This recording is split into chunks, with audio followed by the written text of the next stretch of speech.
اٹھتی ہیں کتنے غور سے آپ کو دیکھتے ہیں, پوچھتے ہیں بیگم کہاں جا رہی ہو, دیکھتے ہیں نا. تو جتنا تیار ہو کر آپ رہیں گی اتنی اپنی شوہر کی آنکھوں کی تاری بنی رہیں گی, تارا نہیں تاری, اور اتنا اپنے شوہر کی آنکھوں کو ٹھنڈا کریں گی. تو تیار ہو کے گھر میں رہا کریں. اگر آپ کے شوہر آپ کو پسند کرتے ہیں کہ آپ تیار ہو کے, مثال کے طور پر آپ, اب یہ نہیں میں کہہ رہی آپ کے شوہر کو پسند ہے کہ آپ ہر وقت لال غرارہ پہنی رہیں, تو ظاہری بات ہے آپ ہر وقت لال غرارہ تو نہیں پہن سکتی, لیکن ایک درمیانی تیاری آپ کی اپنے شوہر کے لیے ہونی چاہیے. یا اسراف یہ بھی ہوتا ہے, اسکالرز کہتے ہیں کہ نائٹ سوٹ کے اندر باہر نکل جانا, نائٹ سوٹ پہنا ہوا ہے اور اسی میں باہر نکل گیا. اب نائٹ سوٹ آپ کا کم سے کم لباس بھی ہو سکتا ہے. وہ کہتے ہیں یہ چیز بھی اسراف کے اندر آتی ہے کہ انڈر گارمنٹ پہن کر آپ باہر نکل جائیں, یہ چیز بھی اسراف کے اندر آتی ہے. اور وہ کہتے ہیں کہ لباس کا اسراف یہ ہے کہ اسراف سے ایسے بچا جا سکتا ہے, لباس کے اسراف سے, کہ موقع کی مناسبت سے اپنے کپڑے استعمال کیے جائیں. اور یہ بھی اسراف ہوگا کہ الماری وارڈروب کپڑوں سے بھری ہوئی ہے اور ہم سامنے کھڑے ہو کے کہیں کیا پہن کر جاؤں, کیا پہن کر جاؤں, کوئی کپڑے ہی سمجھ نہیں آ رہے, یہ بھی اسراف کی کیٹیگری میں آ جائے گا. پھر اسکالرز کہتے ہیں کہ اسراف کا کوئی پرائس ٹیگ سے تعلق نہیں ہے. ہو سکتا ہے ایک لباس جو آپ کے لیے اسراف نہ ہو میرے لیے اسراف ہو جائے. ڈپینڈ کرتا ہے اللہ نے آپ کی جیب اور میری جیب کتنی رکھی ہے. ہر ایک کا اسراف کا سٹینڈرڈ الگ الگ ہوگا. اسلام نے زکوٰۃ کے نصاب کی طرح اسراف کا نصاب نہیں دیا ہے. ہر ایک کو خود دیکھنا ہے کہ کہاں وہ اپنی چادر سے باہر ہو رہا ہے. جب چادر سے باہر معاملہ ہوگا تو اسراف کی طرف جائے گا, اس کو اپنے آپ کو انشاءاللہ روکنا ہے. اور ایک رول یاد رکھیں اسلام کا, دوسروں کو دکھانے, مثال کے طور پر آپ اسراف نہیں کر رہے, آپ نے خرید لیا 5,000 کا جوڑا, آپ کے لیے اسراف نہیں ہے, آپ نے خرید لیا, آپ خرید سکتی ہیں, لیکن وہی 5,000 کا جوڑا پہن کر آپ جس محفل میں جائیں اس میں آپ اترائیں اور آپ سمجھیں کہ سب سے اچھا میرا لباس ہے اور دوسرے جو ہیں آپ کو گھٹیا لگیں, یہ اب اسراف ہو جائے گا. اسکالرز کہتے ہیں اسلام کے اندر آرائش جائز ہے, یعنی بنا سنورا جا سکتا ہے, نمائش جائز نہیں ہے, نمائش نہیں کرنی چاہیے, شو آف نہیں کرنا چاہیے. اے نبی صلی اللہ علیہ وسلم ان سے کہو کس نے اللہ کی اس زینت کو حرام کر دیا جسے اللہ نے اپنے بندوں کے لیے نکالا تھا, یعنی اللہ نے تو عورتوں کو زینت کا پورا سنگھار کرنے کا موقع دیا ہے, تو کرو اللہ کے بتائے ہوئے حدود کے اندر اپنا سنگھار. اور کس نے خدا کی بخشی ہوئی پاک چیزیں ممنوع کر دیں, مثال کے طور پر یہ کہنا کہ ہم کیک نہیں کھائیں گے, کیوں, اس لیے کہ کیک کرسچن نے بنایا تھا. اللہ کی حلال کی ہوئی چیزوں کا آپ اپنے لیے حرام نہیں کر سکتے. یا یہ کہنا کہ ہم جلیبی نہیں کھائیں گے اس لیے کہ جلیبی اس کو شروع کرنے والے ہندو تھے, یہ چیز بالکل غلط ہے. کل کو سب پیزا کھانا چھوڑ دیں گے اس لیے کہ تو اٹیلین ہے, کوئی بھی نہیں چھوڑے گا ہم میں سے, ظاہری بات ہے چھوڑنا بھی نہیں چاہیے. اللہ نے کہا ہے کہ اللہ کی بخشی ہوئی پاک چیزوں کو اپنے لیے ممنوع نہ کر لو. کہو یہ ساری چیزیں دنیا کی زندگی میں بھی ایمان لانے والوں کے لیے ہیں اور قیامت کے روز تو خالصتاً انہی کے لیے ہوں گی. اس طرح ہم اپنی باتیں صاف صاف بیان کرتے ہیں ان لوگوں کے لیے جو علم رکھنے والے ہیں. اے نبی صلی اللہ علیہ وسلم ان سے کہو میرے رب نے جو چیزیں حرام کی ہیں وہ تو یہ ہیں, بے شرمی کے کام خواہ کھلے ہوں یا چھپے, اور گناہ, اور حق کے خلاف زیادتی. حق کے خلاف زیادتی کا دیکھیں قرآن میں کتنا ذکر آ رہا ہے. جو جس کا حق ہے وہ اس کو دے دو, اگر نہیں دیا تو تم نے زیادتی کی, اور اللہ نے اس کو حرام کیا ہے, حرام کی کیٹیگری میں ہے. اور یہ کہ اللہ کے ساتھ تم کسی ایسے کو شریک کرو جس کے لیے اس نے کوئی سنت نازل نہیں کی, اور یہ کہ اللہ کے نام پر کوئی ایسی بات کہو جس کے متعلق تمہیں کوئی علم نہیں ہے. مثال کے طور پر خود سے نہ کہنا کہ یہ تو فرض ہے, تمہیں نہیں پتا یہ تو فرض ہے.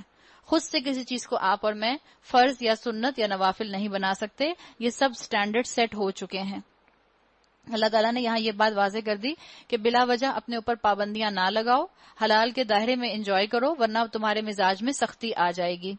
ہر قوم کے لیے ایک مدت مقرر ہے, پھر جب کسی قوم کی مدت آن پوری ہوتی ہے تو ایک گھڑی بھر کی تاخیر و تقدیم بھی نہیں ہوتی. یہ بات اللہ نے آغاز تخلیق ہی میں صاف فرما دی تھی کہ اے بنی آدم یاد رکھو اگر تمہارے پاس خود تم ہی میں سے ایسے رسول آئیں جو تمہیں میری آیات سنا رہے ہوں تو جو کوئی نافرمانی سے بچے گا اور اپنے رویے کی اصلاح کر لے گا اس کے لیے کسی خوف اور رنج کا موقع نہیں ہوگا.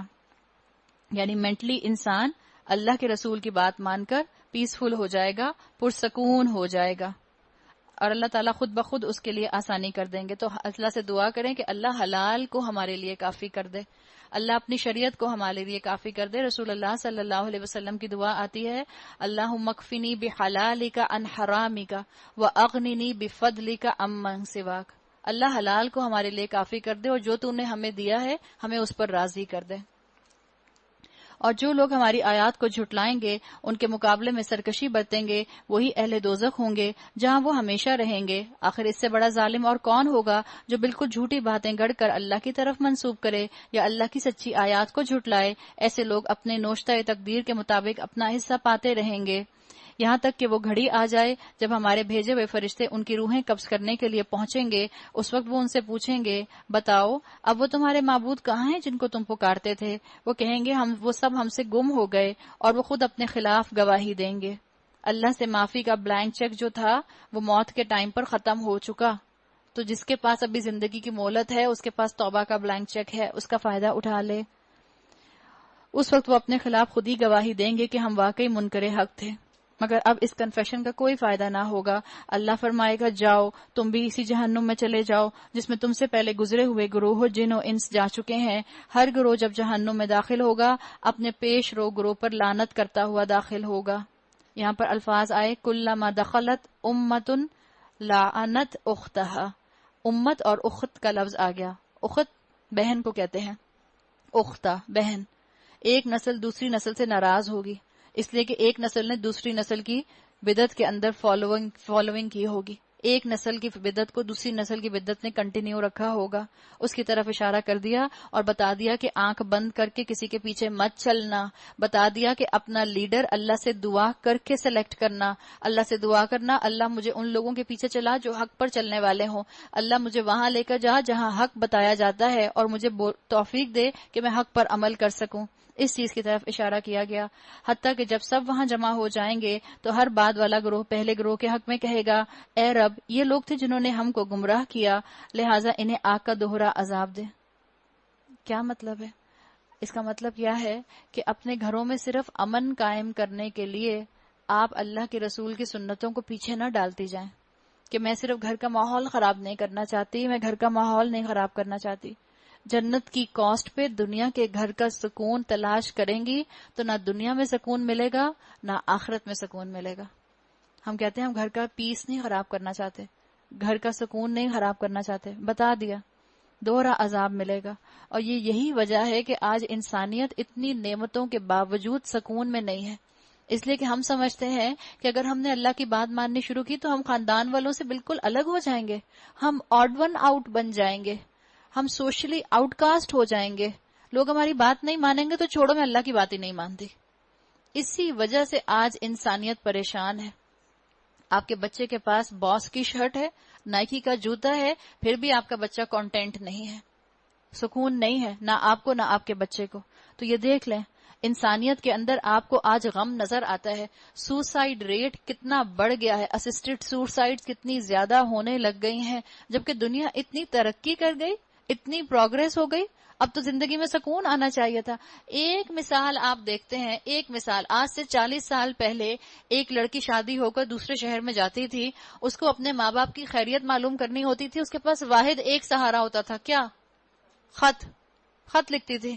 اور خط لکھنے کے لیے کوئی آسان کام ہوتا تھا؟ آپ لوگوں میں سے جنہوں نے خط لکھا ہے، خط لکھنے کے لیے آپ کو ذہن بنانا پڑتا ہے، وقت نکالنا پڑتا ہے، بیٹھ کے آپ خط لکھتے ہیں، پھر جا کر کوئی اس خط کو پوسٹ آفس میں جا کر ڈال کر آتا ہے، پھر اپنے حساب سے پوسٹ آفس سے پوسٹ نکلتی ہے، پھر وہ بائی ایئر یا بائی ٹرین ٹریول کرتی تھی، پھر وہ اس شہر کے پوسٹ آفس میں جایا کرتی تھی، جی پی او میں بھی وہاں سے وہ کنسرنڈ علاقے کے پوسٹ آفس میں جاتی تھی، وہاں سے پوسٹ مین لیتا تھا، پھر جا کر کہیں وہ آپ کے گھر پر ڈیلیور ہوتی تھی، پھر کہیں جا کے آپ کے امی ابا وقت ملنے کے بعد اس کو کھول کر پڑھا کرتے تھے.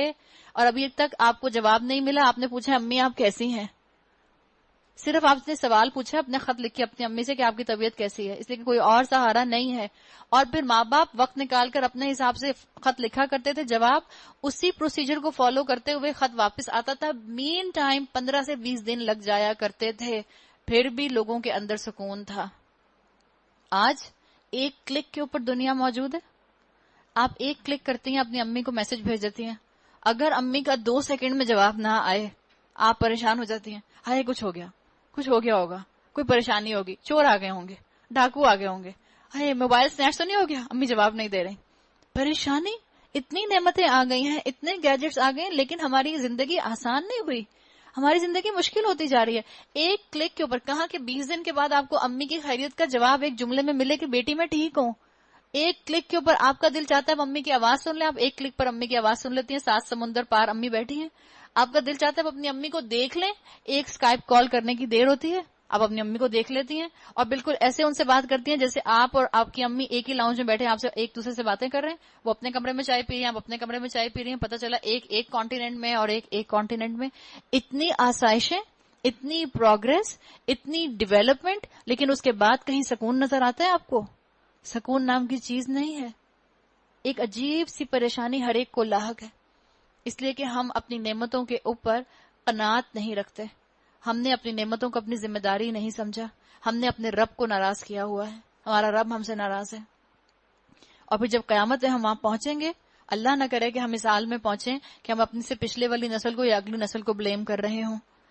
جواب میں ارشاد ہوگا، ہر ایک کے لیے دوہرا عذاب ہی ہے مگر تم جانتے نہیں ہو. اور پہلا گروہ دوسرے گروہ سے کہے گا، اگر ہم قابل الزام تھے تو تمہیں کو ہم پر کون سی فضیلت حاصل تھی، اب اپنی کمائی کے نتیجے میں عذاب کا مزہ چکھو. یعنی تم انڈیپینڈنٹ تھے، والدین کہیں گے یو ور انڈیپینڈنٹ، تم نے کیوں نہیں عمل کیا، تمہارے پاس بھی تو معافی کا موقع تھا، تم معافی مانگ کے ٹھیک کر لیتے اپنے آپ کو. لیکن یاد رکھیں، گناہ ایک ہوتا ہے، اگر اس گناہ کا آپ نے علاج نہیں کیا تو وہ بڑھتے بڑھتے ایک گناہ کا جنگل بن جاتا ہے.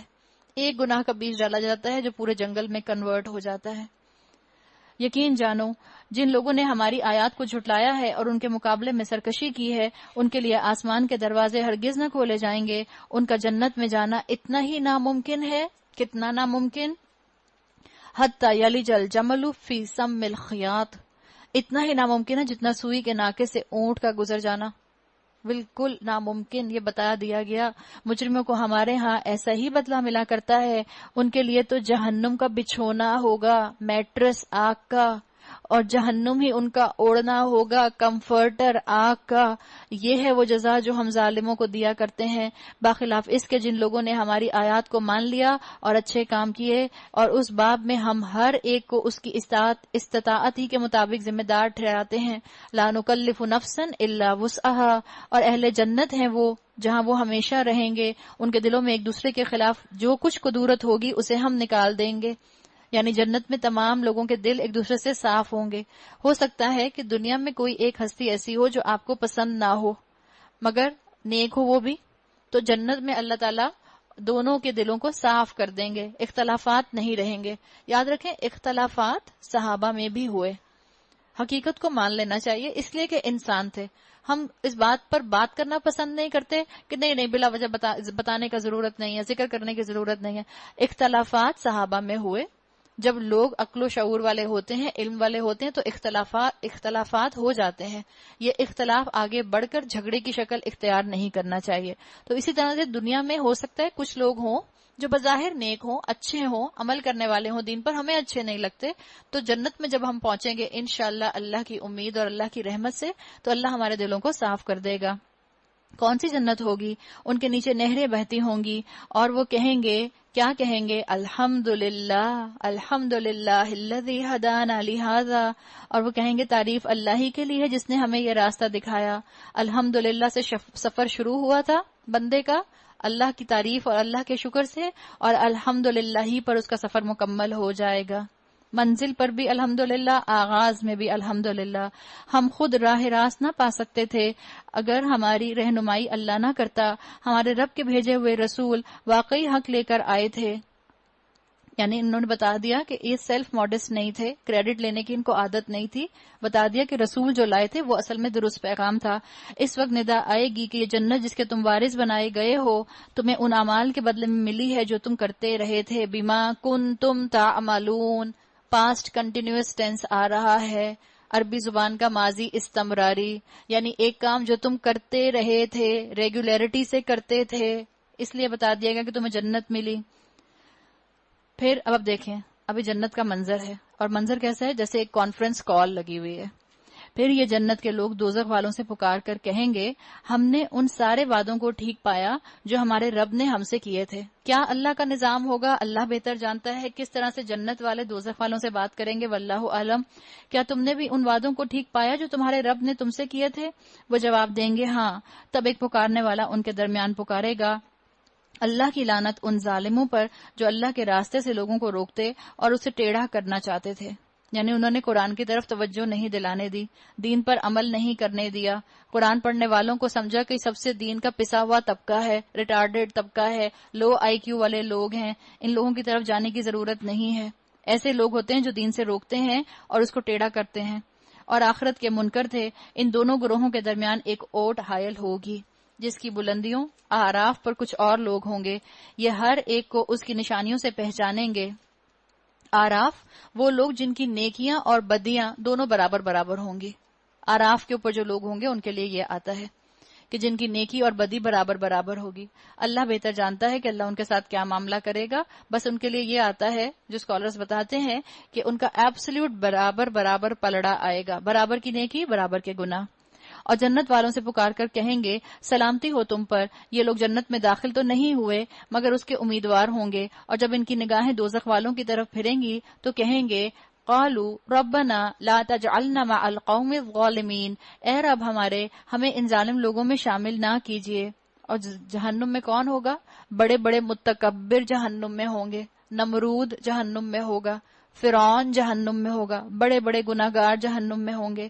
پھر یہ آراف کے لوگ دوزخ کی چند بڑی بڑی شخصیتوں کو ان کی علامات سے پہچان کر پکاریں گے، کہیں گے دیکھ لیا تم نے، آج نہ تمہارے جتھے تمہارے کسی کام آئے اور نہ وہ ساز و سامان جن کو تم بڑی چیز سمجھا کرتے تھے. اور کیا یہ اہل جنت وہی لوگ نہیں ہیں جن کے متعلق تم قسمیں کھا کھا کر کہتے تھے کہ ان کو تو اللہ اپنی رحمت میں سے کچھ نہ دے گا؟ یعنی یہ تو معاشرے کے بالکل بیکار سے لوگ ہیں، جس کو کچھ نہیں کرنا آتا وہ دین پڑھانے بیٹھ جاتا ہے. ہیو ناٹ جو ہوتے ہیں وہ دین کا کام کرتے ہیں. یہی کہا کرتے تھے نا. اب انجام دیکھ لو. آج انہی سے کہا گیا کہ داخل ہو جاؤ جنت میں، تمہارے لیے نہ خوف ہے اور نہ رنج. اور دوزخ کے لوگ جنت والوں کو پکاریں گے. اب بے چینی ذرا دیکھیں دوزخ کے لوگوں کی. کہیں گے کچھ تھوڑا سا پانی ہم پر ڈال دو، یا جو رزق اللہ نے تمہیں دیا ہے اسی میں سے کچھ پھینک دو. جہنم والوں کی بے چینی بتائی گئی. دنیا میں یہ لوگوں کی مدد نہیں کرتے تھے، لوگوں کو نہیں کھلاتے تھے. جو محتاج ان کے سامنے آتا تھا، ہاتھ پھیلاتا تھا، اس کی یہ دعا پوری نہیں کرتے تھے، اس کی بات پوری نہیں کرتے تھے، اس کی خواہش پوری نہیں کرتے تھے. آج اللہ ان کو محروم رکھے گا. وہ جواب دیں گے اللہ نے یہ دونوں چیزیں ان منکرین حق پر حرام کر دی ہیں جنہوں نے اپنے دین کو کھیل اور تفریح بنا لیا تھا اور جنہیں دنیا کی زندگی نے فریب میں مبتلا کر رکھا تھا. اللہ فرماتا ہے فَالْيَوْمَ نَنْسَاهُمْ كَمَا نَسُوا لِقَاءَ يَوْمِهِمْ هَذَا. آج ہم بھی انہیں اسی طرح بھلا دیں گے جس طرح وہ اس دن کی ملاقات کو بھولے رہے اور ہماری آیتوں کا انکار کرتے رہے. اللہ کی مرضی پر نظر نہیں ڈالتے تھے، قرآن کو لفٹ نہیں کراتے تھے. اللہ نے بھی آج ان کو چھوڑ دیا. بھلانے سے مراد اسکالرز کہتے ہیں کیا ہے کہ اللہ تعالیٰ ان کو اگنور کر دے گا، بالکل جیسے یہ دنیا میں اللہ کو اگنور کیا کرتے تھے.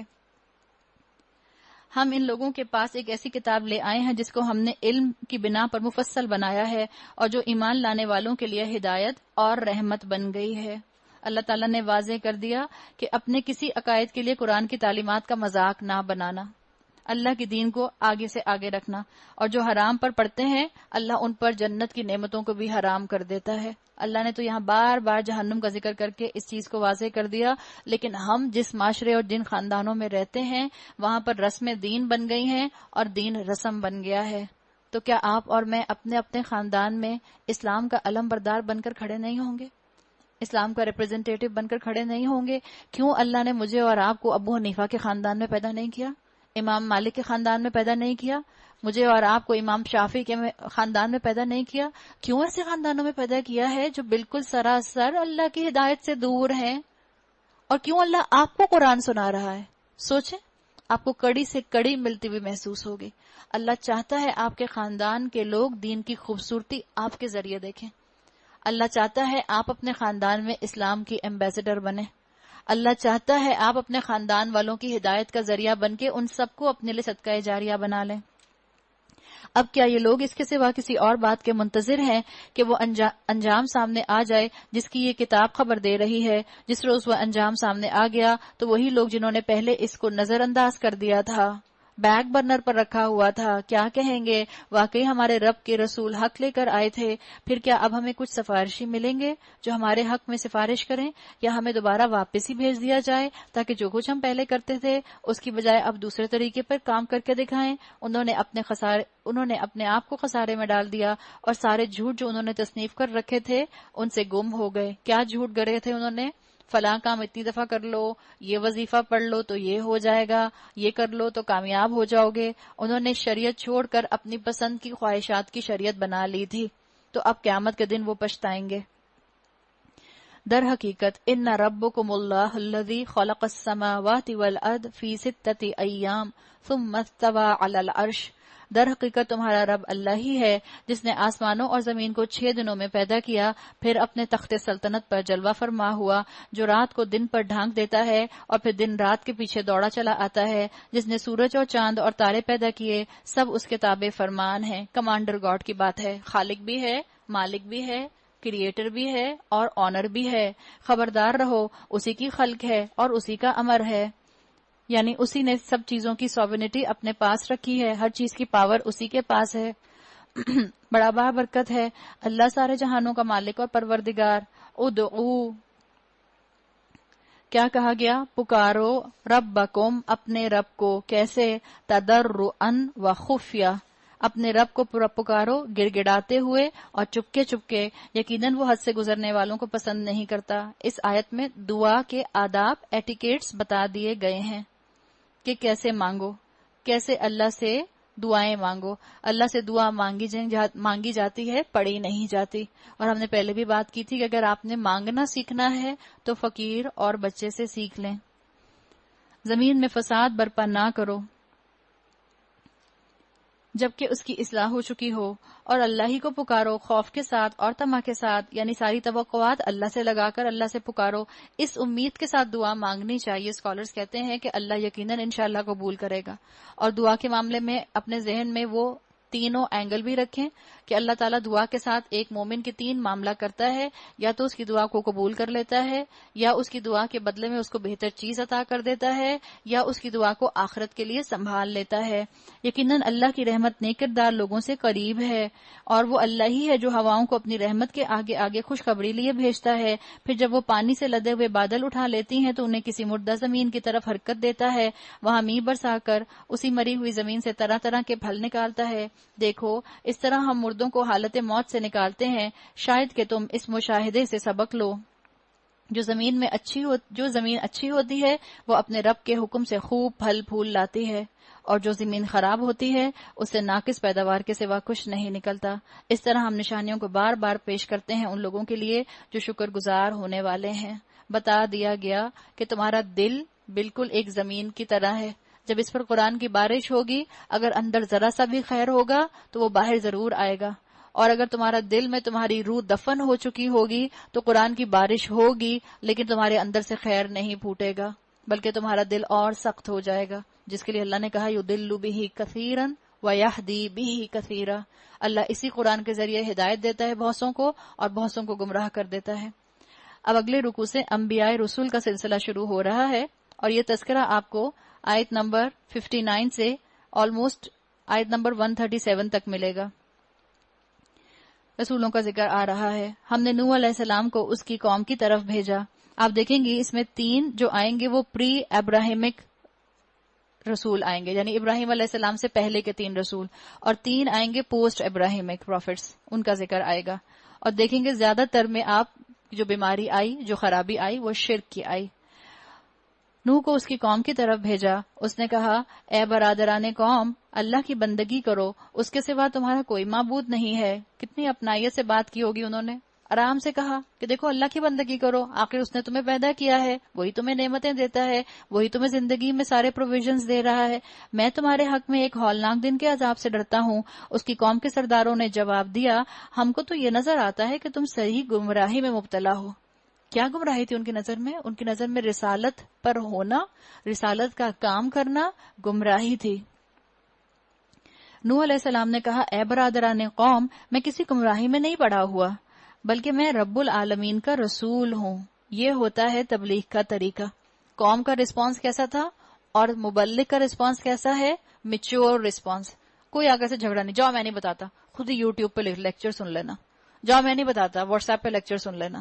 نہیں, کچھ نہیں, خاموشی سے حکمت کے ساتھ جواب دیا کہ میں تو اللہ رب العالمین کا رسول ہوں, اپنے رب کے پیغامات پہنچاتا ہوں. اوفینڈ نہیں ہوئے اور نہ انہوں نے اپنی انا کا مسئلہ بنایا. تمہارا خیر خواہ ہوں اور مجھے اللہ کی طرف سے وہ کچھ معلوم ہے جو تمہیں معلوم نہیں. انبیاء جو ہوتے تھے میچور طبیعت کے ہوتے تھے, ان کی طبیعت میں ٹھہراؤ ہوا کرتا تھا. کیا تمہیں اس بات پر تعجب ہوا کہ تمہارے پاس خود تمہاری اپنی قوم کے ایک آدمی کے ذریعے سے تمہارے رب کی یاد دہانی آئی تاکہ تمہیں خبردار کرے اور تم غلط روی سے بچ جاؤ اور تم پر رحم کیا جائے؟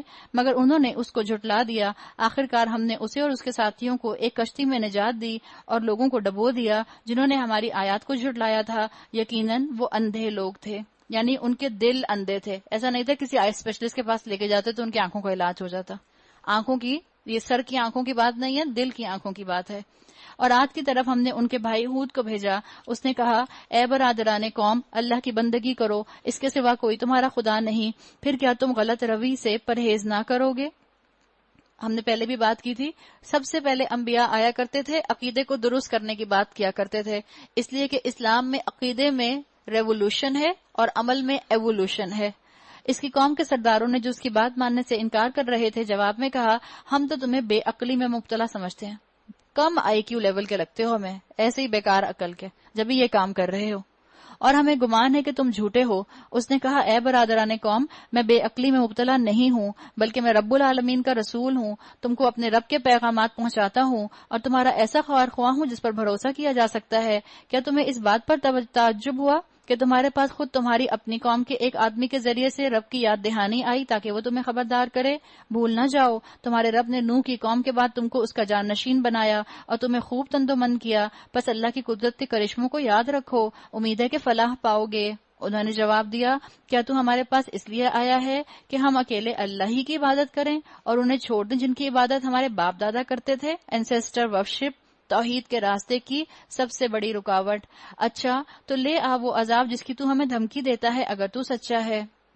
اس نے کہا, تمہارے رب کی پھٹکار تم پر پڑ گئی اور اس کا غضب ٹوٹ پڑا. کیا تم مجھ سے ان ناموں پر جھگڑتے ہو جو تم نے اور تمہارے باپ دادا نے رکھ لیے ہیں جن کے لیے اللہ نے کوئی سند نازل نہیں کی؟ اچھا تو اب تم انتظار کرو. بتا دیا گیا کہ اب تم انتظار کرو, جب تمہارے پاس حجت آ گئی اور تم نے بات نہ مانی تو اب تمہارے اوپر عذاب آ جائے گا, اور میں بھی تمہارے ساتھ انتظار کرتا ہوں. آخرکار ہم نے اپنی مہربانی سے ہود اور اس کے ساتھیوں کو بچا لیا اور ان لوگوں کی جڑ کاٹ دی جو ہماری آیات کو جھٹلا چکے تھے اور ایمان لانے والے نہ تھے. اللہ نے ان کو ایکسٹنکٹ کر دیا, بالکل جیسے اللہ نے ڈائناسورس کو ایکسٹنکٹ کر دیا.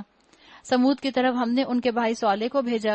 اس نے کہا, اے برادران قوم, اللہ کی بندگی کرو, اس کے سوا تمہارا کوئی خدا نہیں. تمہارے پاس تمہارے رب کی کھلی دلیل آ گئی ہے. یہ اللہ کی اونٹنی تمہارے لیے ایک نشانی کے طور پر ہے, لہٰذا اسے چھوڑ دو کہ اللہ کی زمین میں چرتی پھرے. اس تو کسی برے ارادے سے ہاتھ نہ لگانا ورنہ ایک دردناک عذاب تمہیں آ لے گا. یاد کرو وہ وقت.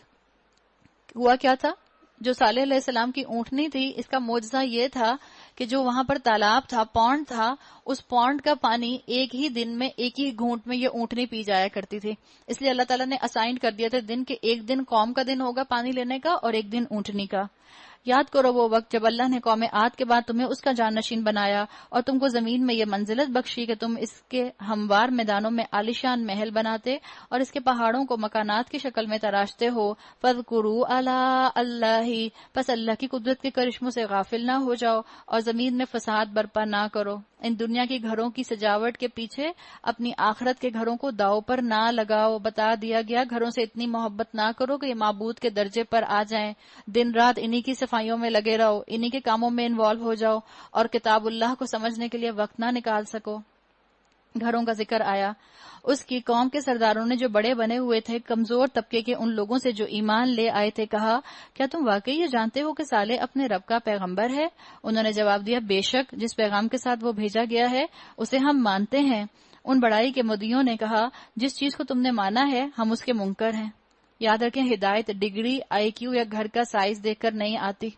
ہدایت دل کے دروازے کے ذریعے اندر آتی ہے, تقوی کے ذریعے آتی ہے. غریبوں نے ان کے قوم کے ہدایت لے لی, امیروں نے ریجیکٹ کر دی. پھر انہوں نے اس اونٹنی کو مار ڈالا اور پورے ثمرت کے ساتھ اپنے رب کے حکم کی خلاف ورزی کر گزرے، اور صالح سے کہہ دیا لیا وہ عذاب جس کی تو ہمیں دھمکی دیتا ہے اگر تو واقعی پیغمبروں میں سے ہے۔ فَأَخَذَتْهُمُ الرَّجْفَةُ، آخر کار ایک دہلا دینے والی آفت نے انہیں آ لیا اور وہ اپنے گھروں میں اوندے کے اوندے پڑے رہ گئے، گھروں کی محبت میں پڑے رہ گئے، گھروں میں ہی ان کو موت آئی۔ جس گھر کو چھوڑ کر وہ نہ نکلتے تھے کہ گھر سے نکلیں گے تو ہمارا گھر نیگلیکٹ ہو جائے گا، قرآن پڑھنے کے لیے جن گھروں سے نہ نکلتے تھے انہی گھروں میں ان کو موت آ گئی۔ اور صالح علیہ السلام یہ کہتے ہوئے ان کی بستیوں سے نکل گئے کہ اے میری قوم، میں نے اپنے رب کا پیغام تمہیں پہنچا دیا اور میں نے تمہاری بہت خیر خواہی کی، مگر میں کیا کروں کہ تمہیں اپنی خیر خواہی پسند ہی نہیں ہے، تم کو تو درسیز اچھے ہی نہیں لگتے، تم کو تو مبلغ اچھے ہی نہیں لگتے۔ اور لوط کو ہم نے پیغمبر بنا کر بھیجا۔ لوط علیہ السلام پوسٹ ابراہیمک ٹائم کے ہیں اور یہ ابراہیم علیہ السلام کے بعد آئے تھے۔ ان کے زمانے کے اندر سیکشول پرورژن آیا تھا بہت زیادہ۔ پھر یاد کرو جب اس نے اپنی قوم سے کہا تم ایسے بے حیا ہو گئے ہو کہ وہ فحش کام کرتے ہو جو تم سے پہلے دنیا میں کسی نے نہیں کیا۔ انکم لتأتون الرجال شہوہ من دون النساء، تم عورتوں کو چھوڑ کر مردوں سے اپنی خواہش پوری کرتے ہو۔ ہومو سیکشولیٹی کی طرف اشارہ ہے۔ ہومو سیکشولیٹی کا مرض اس قوم میں آ گیا تھا اور یہی ہومو سیکشولیٹی کا مرض آج جو ہے وہ دنیا کے اندر پھیل رہا ہے، اور لوگ اس کے لیے پروٹیسٹ بھی کرتے ہیں، آوازیں بھی اٹھا رہے ہیں اور قانون بھی پاس ہو رہے ہیں۔ تو اگر یہ لوگ بے حیائی کے خلاف پریشر گروپ بنا سکتے ہیں تو ایمان والے حیا کے لیے، اسلام کے لیے، شریعت کے لیے پریشر گروپ کیوں نہیں بنا سکتے؟ حقیقت یہ ہے کہ تم بالکل ہی حد سے گزر جانے والے لوگ ہو، مگر اس کی قوم کا جواب اس کے سوا کچھ نہ تھا۔ نکالو ان لوگوں کو اپنی بستیوں سے، اناسویں یتطہرون، بڑے پاک باز بنتے ہیں، self appointed keepers of morality, جو آج برائیوں سے روکتا ہے، آج اس کو یہی کہا جاتا ہے نا، انہوں نے بھی یہی کہا۔ آخر کار ہم نے لوط اور اس کے گھر والوں کو بجز اس کی بیوی کے جو پیچھے رہ جانے والوں میں تھی بچا کر نکال دیا اور اس قوم پر برسائی ایک بارش۔ پھر دیکھو ان مجرموں کا کیا انجام ہوا۔ آج بھی سڈوم اور عمورہ کی بستیاں جو ہیں وہ ہمیں نظر آتی ہیں، عبرت کا نشان۔ اور مدین والوں کی طرف ہم نے ان کے بھائی شعیب کو بھیجا۔ اس نے کہا اے برادران قوم، اللہ کی بندگی کرو، اس کے سوا کوئی تمہارا خدا نہیں ہے، تمہارے پاس تمہارے رب کی صاف رہنمائی آ گئی ہے، لہذا وزن اور پیمانے پورے کرو، لوگوں کو ان کی چیزوں میں گھاٹا نہ دو، زمین میں فساد برپا نہ کرو جبکہ اس کی اصلاح ہو چکی ہو، اسی میں تمہاری بلائی ہے اگر تم واقعی مومن ہو۔ شعیب علیہ السلام کی قوم میں اکنامک ڈس آرڈر تھا، اللہ کی اونرشپ کو سمجھتے نہیں تھے، سمجھتے تھے کہ اللہ نے بس ان کو تخلیق کر کے دنیا میں اپنی مرضی چلانے کے لیے چھوڑ دیا ہے۔ مدین کے لیے آتا ہے روایات میں کہ مدین ابراہیم علیہ السلام کے ایک بیٹے کا نام بھی تھا جو ان کی تیسری بیوی قطورہ سے تھے، اور انہی کے نام پر اس جگہ کا نام مدین پڑا تھا۔ اور یہ بگڑی ہوئی مسلم قوم تھی جس نے وقت کے ساتھ ساتھ مدین میں سیلف میڈ ایڈیشنز کر لیے تھے، جس نے وقت کے ساتھ ساتھ مدین میں دین میں سیلف میڈ ایڈیشنز کر لیے تھے، ان کا ذکر ہے۔ اور ان کا خیال کیا ہوتا تھا کہ اللہ صرف مسجد تک ہے، مارکیٹ میں اللہ کو لانے کی ضرورت نہیں ہے۔ اللہ تعالیٰ نے ان کو بتا دیا کہ بزنس ایتھکس بھی دین کے مطابق ہوں گے، بزنس، کاروبار، سب چیزیں، فائنانس، مارکیٹنگ دین کے مطابق کیا جائے گا۔ اور زندگی کے ہر راستے پر راہزن بن کر نہ بیٹھ جاؤ کہ لوگوں کو خوفزدہ کرنے اور ایمان لانے والوں کو اللہ کے راستے سے روکنے لگو اور سیدھی راہ کو ٹیڑھا کرنے کے در پہ ہو جاؤ۔ یاد کرو وہ زمانہ جب کہ تم تھوڑے تھے، پھر اللہ نے تمہیں بہت کر دیا، اور آنکھیں کھول کر دیکھو دنیا میں مفسدوں کا کیا انجام ہوا۔ جب انبیاء اللہ کا پیغام لاتے تھے تو لازماً معاشرہ دو طبقات میں تقسیم ہو جاتا تھا، ایک جو مانتے تھے، دوسرا جو نہیں مانتے تھے۔ Clear black and white situation picture بن جایا کرتی تھی۔ اگر تم میں سے ایک گروہ اس تعلیم پر جس کے ساتھ میں بھیجا گیا ہوں ایمان لاتا ہے اور دوسرا ایمان نہیں لاتا تو صبر کے ساتھ دیکھتے رہو، وَاصْبِرُوا فَاصْبِرُوا حَتَّى يَحْكُمَ اللَّهُ بَيْنَنَا، یہاں تک کہ اللہ ہمارے درمیان فیصلہ کر دے، وَهُوَ خَيْرُ الْحَاكِمِينَ، اور اللہ سب سے بہتر فیصلہ کرنے والا ہے۔ پارہ نمبر 9، قَالَ الْمَلَأُ الَّذِينَ اسْتَكْبَرُوا مِنْ قَوْمِهِ لَنُخْرِجَنَّكَ يَا شُعَيْبُ، اس کی قوم کے سرداروں نے جو اپنی بڑائی کے گھمنڈ میں مبتلا تھے اس سے کہا اے شعیب، ہم تجھے اور ان لوگوں کو جو تیرے ساتھ ایمان لائے ہیں اپنی بستی سے نکال دیں گے، ورنہ تم لوگوں کو ہماری ملت میں واپس آنا ہوگا۔ شعیب نے جواب دیا، کیا زبردستی ہمیں پھیرا جائے گا؟ خواہ ہم راضی نہ ہوں، ہم اللہ پر جھوٹ گڑنے والے ہوں گے اگر تمہاری ملت میں واپس پلٹ آئیں، جبکہ اللہ ہمیں اس سے نجات دے چکا ہے، ہمارے لیے تو اس کی طرف پلٹنا اب کسی طرح ممکن نہیں۔ اللہ یہ کہ ان یشاء اللہ ربنا، اللہ ہی ہمارا رب ایسا چاہے. ہمارے رب کا علم ہر چیز پر حاوی ہے، اسی پر ہم نے اعتماد کیا. اے ہمارے رب اور ہماری قوم کے درمیان ٹھیک ٹھیک فیصلہ کر دے. ربنا افتح بیننا و بین قومنا بالحق وانت خیر الفاتحین، اور اللہ تو بہترین فیصلہ کرنے والا ہے. بندگی کی شان کہ سب کچھ کر کے بھی کریڈٹ اللہ کو دے دیا. یاد رکھیں صراط مستقیم پر واپسی کا راستہ لینا یہ بہت ہی خطرناک ایٹیٹیوڈ ہوتا ہے. صراط مستقیم پر آ کر یہ سمجھنا چاہیے کہ بس یہ ون وے روڈ ہے، اب میں اس پر آ گئی تو مجھے آگے سے آگے ہی بڑھنا ہے. اس کی قوم کے سرداروں نے جو اس کی بات ماننے سے انکار کر چکے تھے، انہوں نے کہا اگر تم نے شعیب کی پیروی قبول کر لی تو برباد ہو جاؤ گے. لوگوں نے کہا کہ تم نے شعیب کی بات مانی تو تمہارا بزنس ٹھپ ہو جائے گا. حدیث میں آتا ہے کہ سچا اور ایماندار سوداگر قیامت میں صدیقین اور شہداء کے ساتھ ہوگا. تو بزنس آنےسٹی کی طرف رہنمائی کی گئی ہے. مگر ہوا یہ کہ ایک دہلا دینے والی آفت نے ان کو آ لیا اور وہ اپنے گھروں میں اوندھے پڑے کے پڑے رہ گئے. جن لوگوں نے شعیب کو جھٹلایا وہ ایسے مٹے کہ گویا کبھی ان گھروں میں بسے ہی نہیں تھے. شعیب کے جھٹلانے والے ہی آخرکار برباد ہو کر رہے، اور شعیب یہ کہہ کر ان بستیوں سے نکل گئے کہ اے برادران قوم، میں نے اپنے رب کے پیغامات تمہیں پہنچا دیے اور تمہاری خیر خواہی کا حق ادا کر دیا. اب میں اس قوم پر کیسے افسوس کروں جو قبول حق سے انکار کرتی ہے. بتا دیا گیا کہ اس دین کا مقصد کیا ہے. دنیا کے ہر معاملے میں، دنیا کے ہر ایسپیکٹ میں، ہر اینگل میں اللہ کو بڑا بناؤ. بزنس ہو، فائنانس ہو، ٹریڈ ہو، اللہ کے بتائے ہوئے طریقے کو اپناؤ اور اسلام کے مطابق بزنس کرو. حدیث میں آتا ہے تعیس عبد الدینار و عبد الدرہم، ہلاک ہو جائے درہم اور دینار کا بندہ جس نے صرف اور صرف پیسہ کمانے کے لیے بزنس کیا، اللہ کی رضا کے لیے حلال نہ کمایا. کبھی ایسا نہیں ہوا کہ ہم نے کسی بستی میں نبی بھیجا ہو اور اس بستی کے لوگوں کو پہلے تنگی اور سختی میں مبتلا نہ کیا ہو، اس خیال سے کہ شاید کہ وہ عاجزی پر اتر آئیں. پھر ہم نے ان کی بدحالی کو خوشحالی سے بدل دیا، یہاں تک کہ وہ خوب پھلے پھولے اور کہنے لگے ہمارے اسلاف پر بھی اچھے اور برے دن آتے ہی رہے ہیں. یعنی کیا مطلب تھا ان کا مطلب تھا کہ اچھے برے دن تو سبھی پر آئے ہیں، اٹس اوکے اگر ہم پر بھی آ رہے ہیں. انہوں نے یہ نہ سمجھا کہ یہ ان کو وارننگ دی جا رہی ہے. آخرکار ہم نے انہیں اچانک پکڑ لیا اور انہیں خبر تک نہ ہوئی. روایات میں آتا ہے کہ اللہ تعالیٰ قوموں کے اوپر اسی طرح سے آزمائشیں لاتا ہے. آپ دیکھیں دنیا کے اوپر ہمارے ساتھ بھی کیا ہوا. دنیا کی تاریخ دیکھیں، فرسٹ ورلڈ وار ہوئی، سیکنڈ ورلڈ وار ہوئی، گریٹ ڈپریشن ہوا. یہ سب چیزیں، یہ سب حالات خراب ہوتے ہیں. پھر اکنامکس کے حالات خراب ہوئے، اکانومی مختلف ملکوں کی ڈسٹرب ہوئی. یہ اللہ جھنجھوڑتا ہے کہ تمہارے بنائے ہوئے سسٹم درست نہیں ہے، اللہ کے بنائے ہوئے سسٹمز کو فالو کرو، خود بخود تمہیں برکت اور خیر نظر آئے گی. اگر بستیوں کے لوگ ایمان لاتے اور تقوی کی روش اختیار کرتے تو ہم ان پر آسمان اور زمین سے برکتوں کے دروازے کھول دیتے. یعنی برکت ناپ تول کرنے سے ختم ہو جاتی ہے. مگر انہوں نے تو جھٹلایا، لہذا ہم نے اس بری کمائی کے حساب میں انہیں پکڑ لیا جو وہ سمیٹ رہے تھے. پھر کیا بستیوں کے لوگ اب اس سے بے خوف ہو گئے ہیں کہ ہماری گرفت کبھی اچانک ان پر رات کے وقت نہ آ جائے جبکہ وہ سوئے پڑے ہوں، یا انہیں اطمینان ہو گیا ہے کہ ہمارا مضبوط ہاتھ کبھی یکایک ان پر دن کے وقت نہ پڑے گا جبکہ وہ کھیل رہے ہوں. افامنوا مکر اللہ، کیا یہ لوگ اللہ کی چال سے بے خوف ہیں؟ حالانکہ اللہ کی چال سے وہی قوم بے خوف ہوتی ہے جو تباہ ہونے والی ہو. جب اپنے گھر یا گھر سے باہر ہم گناہوں میں گھرے ہوئے ہوں اور ہمیں یہ سوچ آئے اور ہمیں ڈر بھی نہ لگے کہ ہم گناہ کرتے ہیں تو سمجھ لیں کہ ہم اللہ سے بے خبر ہو گئے ہیں. سمجھ لیں کہ انسان متکبر ہو گیا ہے. کیا ان لوگوں کو جو سابق اہل زمین کے بعد زمین کے وارث ہوتے ہیں اس امر واقعی نے کچھ سبق نہیں دیا؟ اگر ہم چاہیں تو ان کے قصوروں پر انہیں پکڑ سکتے ہیں، مگر وہ سبق آموز حقائق سے تغافل برتتے ہیں اور ہم ان کے دلوں پر مہر لگا دیتے ہیں. پھر وہ کچھ نہیں سنتے. سب سنائی دیتا ہے، حق سنائی نہیں دیتا.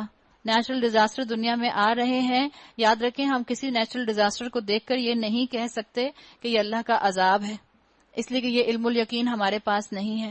ہاں یہ ضرور ہے کہ یہ جو نیچرل ڈیزاسٹرز آئیں اس کے اوپر دو ایکسٹریم سے بچیں. ایک ایکسٹریم یہ ہے کہ ہر نیچرل ڈیزاسٹر پر ہم کہہ دیتے ہیں کہ اللہ کا عذاب ہے، اور ایک ایکسٹریم یہ ہے کہ کوئی اللہ کا عذاب نہیں ہے. اسکالرز کہتے ہیں مومن کا معاملہ اس کے درمیان والا ہونا چاہیے. اللہ کا عذاب آپ اور میں ڈکلیئر نہیں کر سکتے. اللہ کا عذاب اس وقت اللہ کا عذاب ہوتا تھا جب انبیاء آیا کرتے تھے اور انبیاء بتایا کرتے تھے کہ اچھا ہم نے پہنچا دیا، ہم نے حق ادا کر دیا، تم نے نہیں مانا، اب تم تیار رہو کہ اللہ کی سزا آئے گی۔ ان کے پاس علم الیقین ہوتا تھا۔ آج دنیا میں کسی انسان کے پاس علم الیقین نہیں ہے، تو ایک درمیانہ ایٹیٹیوڈ اپنانا چاہیے کسی نیچرل کلائمیٹی کے اوپر، نہ تو بالکل غافل ہو جائیں کہ اپنی غلطیوں کی طرف دیکھیں ہی نہیں، اور نہ بالکل یہ کہہ کے کہ بس اللہ کا عذاب ہے، یقیناً ان لوگوں نے جس پر یہ عذاب آئے کوئی غلطی کی ہوگی، اس کی ان کو سزا ملی ہے، یہ معاملہ ہونا چاہیے۔ مثال کے طور پر کراچی میں رہتے ہوئے اگر اب تک آپ کا موبائل فون نہیں چھنا الحمدللہ، تو اس کا مطلب یہ نہیں ہے کہ آپ اور میں بے حس ہو جائیں کہ نہیں نہیں کراچی کا ماحول بڑا اچھا ہے، یہ بے حس ہو جانا ہو جائے گا۔ بیلنس ایٹیٹیوڈ رکھیں، بالکل حالات خراب ہیں، یقیناً آزمائش ہے، ہمیں چاہیے کہ ہم اپنی غلطیوں کی طرف نگاہ کریں اور اپنے اعمال کو درست کرنے کی کوشش کریں، تاکہ اللہ جو ہم سے اگر ناراض ہے تو وہ ہم سے صحیح طرح سے معاملہ کرے۔ یہ قومیں جن کے قصے ہم تمہیں سنا رہے ہیں تمہارے سامنے مثال میں موجود ہیں، ان کے رسول ان کے پاس کھلی کھلی نشانیاں لے کر آئے، مگر جس چیز کو ایک دفعہ وہ جھٹلا چکے تھے اسے وہ دوبارہ ماننے والے نہ تھے، سوری نہ بولا انہوں نے۔ دیکھو اس طرح ہم منکرین حق کے دلوں پر مہر لگا دیتے ہیں، ہم نے ان میں سے اکثر میں کوئی عہد نہ پایا بلکہ اکثر کو ہم نے فاسق پایا۔ اللہ کی بات سننے کے لیے یاد رکھیں، کبھی مت دیکھیں کہ کون کہہ رہا ہے۔ ان کو شعیب علیہ السلام پسند نہ تھے، اس لیے حق کی طرف بھی نہ پلٹے۔ اللہ کی بات کے لیے ہمیشہ دیکھا کریں کہ اللہ کی بات آپ سے کیا کہہ رہی ہے، یہ مت دیکھو کہ کون کہہ رہا ہے، یہ دیکھو کہ کیا کہہ رہا ہے۔ پھر ان قوموں کے بعد جن کا ذکر اوپر کیا گیا ہے، ہم نے موسیٰ کو اپنی نشانیوں کے ساتھ فرعون اور اس کی قوم کے سرداروں کے پاس بھیجا، مگر انہوں نے بھی ہماری نشانیوں کے ساتھ ظلم کیا، بس دیکھو کہ ان مفسدوں کا کیا انجام ہوا۔ موسیٰ علیہ السلام نے کہا، اے فرعون، میں کائنات کے مالک کی طرف سے بھیجا گیا ہوں۔ موسیٰ علیہ السلام کی بعثت جو تھی وہ دو طرف سے تھی، ایک آل فرعون پر تھی، دوسری بنی اسرائیلیوں پر تھی، دونوں طرف سے تھی۔ میرا منصب یہی ہے، ان لا اقول علی اللہ الا الحق، میرا منصب یہی ہے کہ اللہ کا نام لے کر کوئی بات حق کے سوا نہ کہوں۔ میں تم لوگوں کے پاس تمہارے رب کی طرف سے صریح دلیل ماموریت لے کر آیا ہوں، لہٰذا تم بنی اسرائیل کو میرے ساتھ بھیج دو۔ کہاں بھیج دو؟ یہ بنی اسرائیلیوں کو موسیٰ علیہ السلام فرعون کے پاس سے اپنے ساتھ فلسطین لے جانا چاہ رہے تھے، پیلسٹائن۔ فرعون نے کہا، اگر تو کوئی نشانی لایا ہے اور اپنے دعوے میں سچا ہے تو اسے پیش کر۔ موسیٰ نے اپنا عصا پھینکا اور یکایک وہ ایک جیتا جاگتا اژدہا تھا۔ شاید ہمیں خیال آئے کہ ہمارے پاس تو کوئی ایسا معجزہ نہیں ہے، تو یاد رکھیں ہم نے پہلے بھی بات کی تھی، ہمارا معجزہ قرآن ہے۔ قرآن کے ذریعے ہم معجزات لوگوں تک دکھا سکتے ہیں، لیکن ہم یہ معجزہ اسی وقت دوسروں کو دکھا سکیں گے جب ہمیں خود معلوم ہوگا کہ قرآن کی کس آیت میں کون سا معجزہ ہے۔ موسیٰ علیہ السلام کا معجزہ ٹائم باؤنڈ تھا، اس لیے کہ ان کے جو مبعوث کیا گیا تھا ان کو اسی وقت بنی اسرائیلیوں کی طرف اور آل فرعون کی طرف مبعوث کیا گیا تھا۔ رسول اللہ صلی اللہ علیہ وسلم کو مبعوث کیا گیا ہے پوری انسانیت کی طرف، تو آپ کا معجزہ بھی ٹائم باؤنڈ نہیں ہو سکتا۔ جب آپ کا کلام ٹائم لیس ہے تو پھر آپ کا معجزہ بھی ٹائم لیس ہونا چاہیے، اور اللہ نے اسی لیے آپ کا معجزہ قرآن کی شکل میں رکھا۔ اب مسلمان چاہیے جو اس معجزے کو مسلمانوں کے اندر بھی دکھائیں اور غیر مسلموں کو بھی دکھائیں۔ اس پر فرعون کی قوم کے سرداروں نے آپس میں کہا کہ یقیناً یہ شخص بڑا جادوگر ہے، یرید ان یخرجکم من ارضکم، تمہیں تمہاری زمین سے بے دخل کر دینا چاہتا ہے۔ موسیٰ علیہ السلام صرف ایک اپنے عصا اور چمکتے ہاتھ کے ساتھ فرعون کے دربار میں گئے تھے، پھر بھی فرعون اور فرعون کے ساتھی موسیٰ علیہ السلام کو دیکھ کر گھبرا گئے۔ کس چیز کا روپ تھا؟ یہ حق کا روپ تھا، حق کا، اللہ کے کلام کا روپ تھا۔ اب کہو کیا کہتے ہو؟ پھر ان سب نے فرعون کو مشورہ دیا کہ اسے اور اس کے بھائی کو انتظار میں رکھیے اور تمام شہروں میں ہرکارے بھیج دیجیے۔ مطلب اپنے طریقے سے اس دور کی ایڈورٹیزمنٹ، آج کے دور میں کیا ہوگا، بریکنگ نیوز چلا دیں سب چینلز کے اوپر۔ ہر ماہر فن جادوگر کو آپ کے پاس لے کر آئیں۔ اللہ تعالیٰ نے موسیٰ علیہ السلام کے ذریعے خود ہی انتظام کر دیا کہ سارے جو مصر کے جادوگر تھے وہ آ کے اس معجزے کو دیکھ لیں۔ موسیٰ علیہ السلام خود تو انتظام نہ کر پاتے ہر جادوگر کو بلا کر اپنا معجزہ دکھانے کا، تو اللہ تعالیٰ نے خود ہی انتظام یہ ایسا کر دیا۔ کبھی کبھی اللہ فاسق اور فاجر سے بھی دین کا کام لے لیا کرتا ہے۔ چنانچہ جادوگر فرعون کے پاس آ گئے۔ انہوں نے کہا، اگر ہم غالب رہے تو ہمیں اس کا صلہ تو ضرور ملے گا۔ فرعون نے جواب دیا، ہاں، اور تم مقرب بارگاہ ہوگے، یعنی ہم تم کو کیبنٹ منسٹر بنا دیں گے، فکر نہ کرو۔ پھر انہوں نے موسیٰ سے کہا، تم پھینکتے ہو یا ہم پھینکیں؟ موسیٰ نے جواب دیا تم ہی پھینکو. انہوں نے جو اپنے انچر پھینکے تو نگاہوں کو مسحور اور دلوں کو خوف زدہ کر دیا اور بڑا ہی زبردست جادو بنا لائے. ہم نے موسیٰ علیہ السلام کو اشارہ کیا پھینکو اپنا عصا. اس کا پھینکنا تھا کہ آن کی آن میں وہ سب اس جھوٹے طلسم کو نگلتا چلا گیا. ان القی عصاک، پھینکو اپنا عصا. تو مجھے اور آپ کو اللہ کے رسول صلی اللہ علیہ وسلم نے حکم دیا ہے بلغوا انی ولو آیتن، پہنچا دو میری طرف سے جو تم کو پہنچے. یہ آپ کو اور مجھے حکم دیا گیا ہے. موسیٰ علیہ السلام کو حکم دیا گیا القی عصاک، اپنا عصا پھینک دیں. انہوں نے پھینک دیا. آپ کو اور مجھے قرآن جو حکم دے آپ اور میں فوراً اس کے اوپر کہیں آمنا و صدقنا، ہم اس پر ایمان لائے اور ہم اس کی گواہی دیتے ہیں. تو اللہ تعالیٰ نے یہاں واضح کر دیا کہ جیسے ہی آج کے دور میں یہ آیتیں کیسے زندہ ہوں گی، جیسے موسیٰ علیہ السلام کا عصا تمام جھوٹے جادو کو نگل گیا، ایسے ہی جب قرآن پر عمل شروع ہوگا تو سارا باطل غائب ہو جائے گا. تم عمل تو کرنا شروع کرو. فوقع الحق، اور اس طرح جو حق تھا وہ حق ثابت ہوا اور جو کچھ انہوں نے بنا رکھا تھا وہ باطل ہو کر رہ گیا. فرعون اور اس کے ساتھی میدان مقابلہ میں مغلوب ہوئے اور فتح مند ہونے کی بجائے الٹے ذلیل ہو گئے. اور جادوگروں کا حال یہ ہوا کہ گویا کسی چیز نے اندر سے انہیں سجدے میں گرا دیا. کس چیز نے ان کو اندر سجدے میں گرایا تھا؟ دل نے. ان کے دل جھک گیا تھا ان کا. کہنے لگے ہم نے مان لیا آمنا برب العالمین، ہم نے مان لیا رب العالمین کو. کون سا رب؟ رب موسیٰ و ہارون، موسیٰ اور ہارون کا رب. فرعون نے کہا تم اس پر ایمان لے آئے قبل اس کے کہ میں تمہیں اس کی اجازت دیتا؟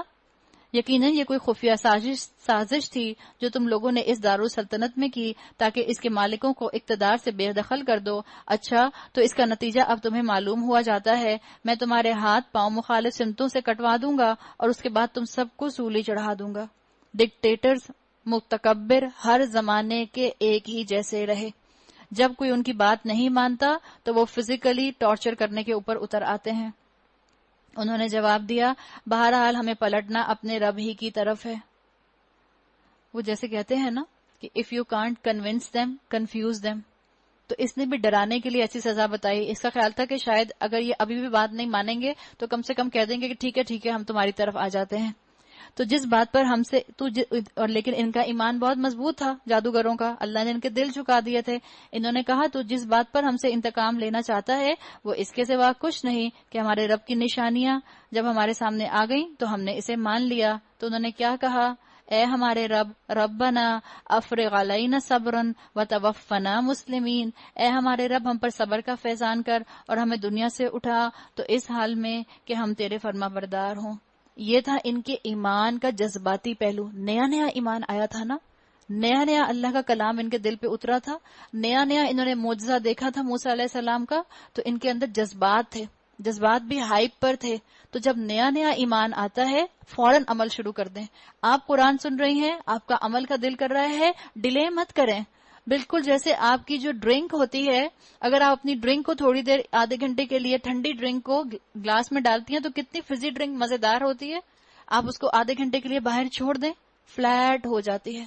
انسان کے ایمان کا بھی یہی حال ہوتا ہے.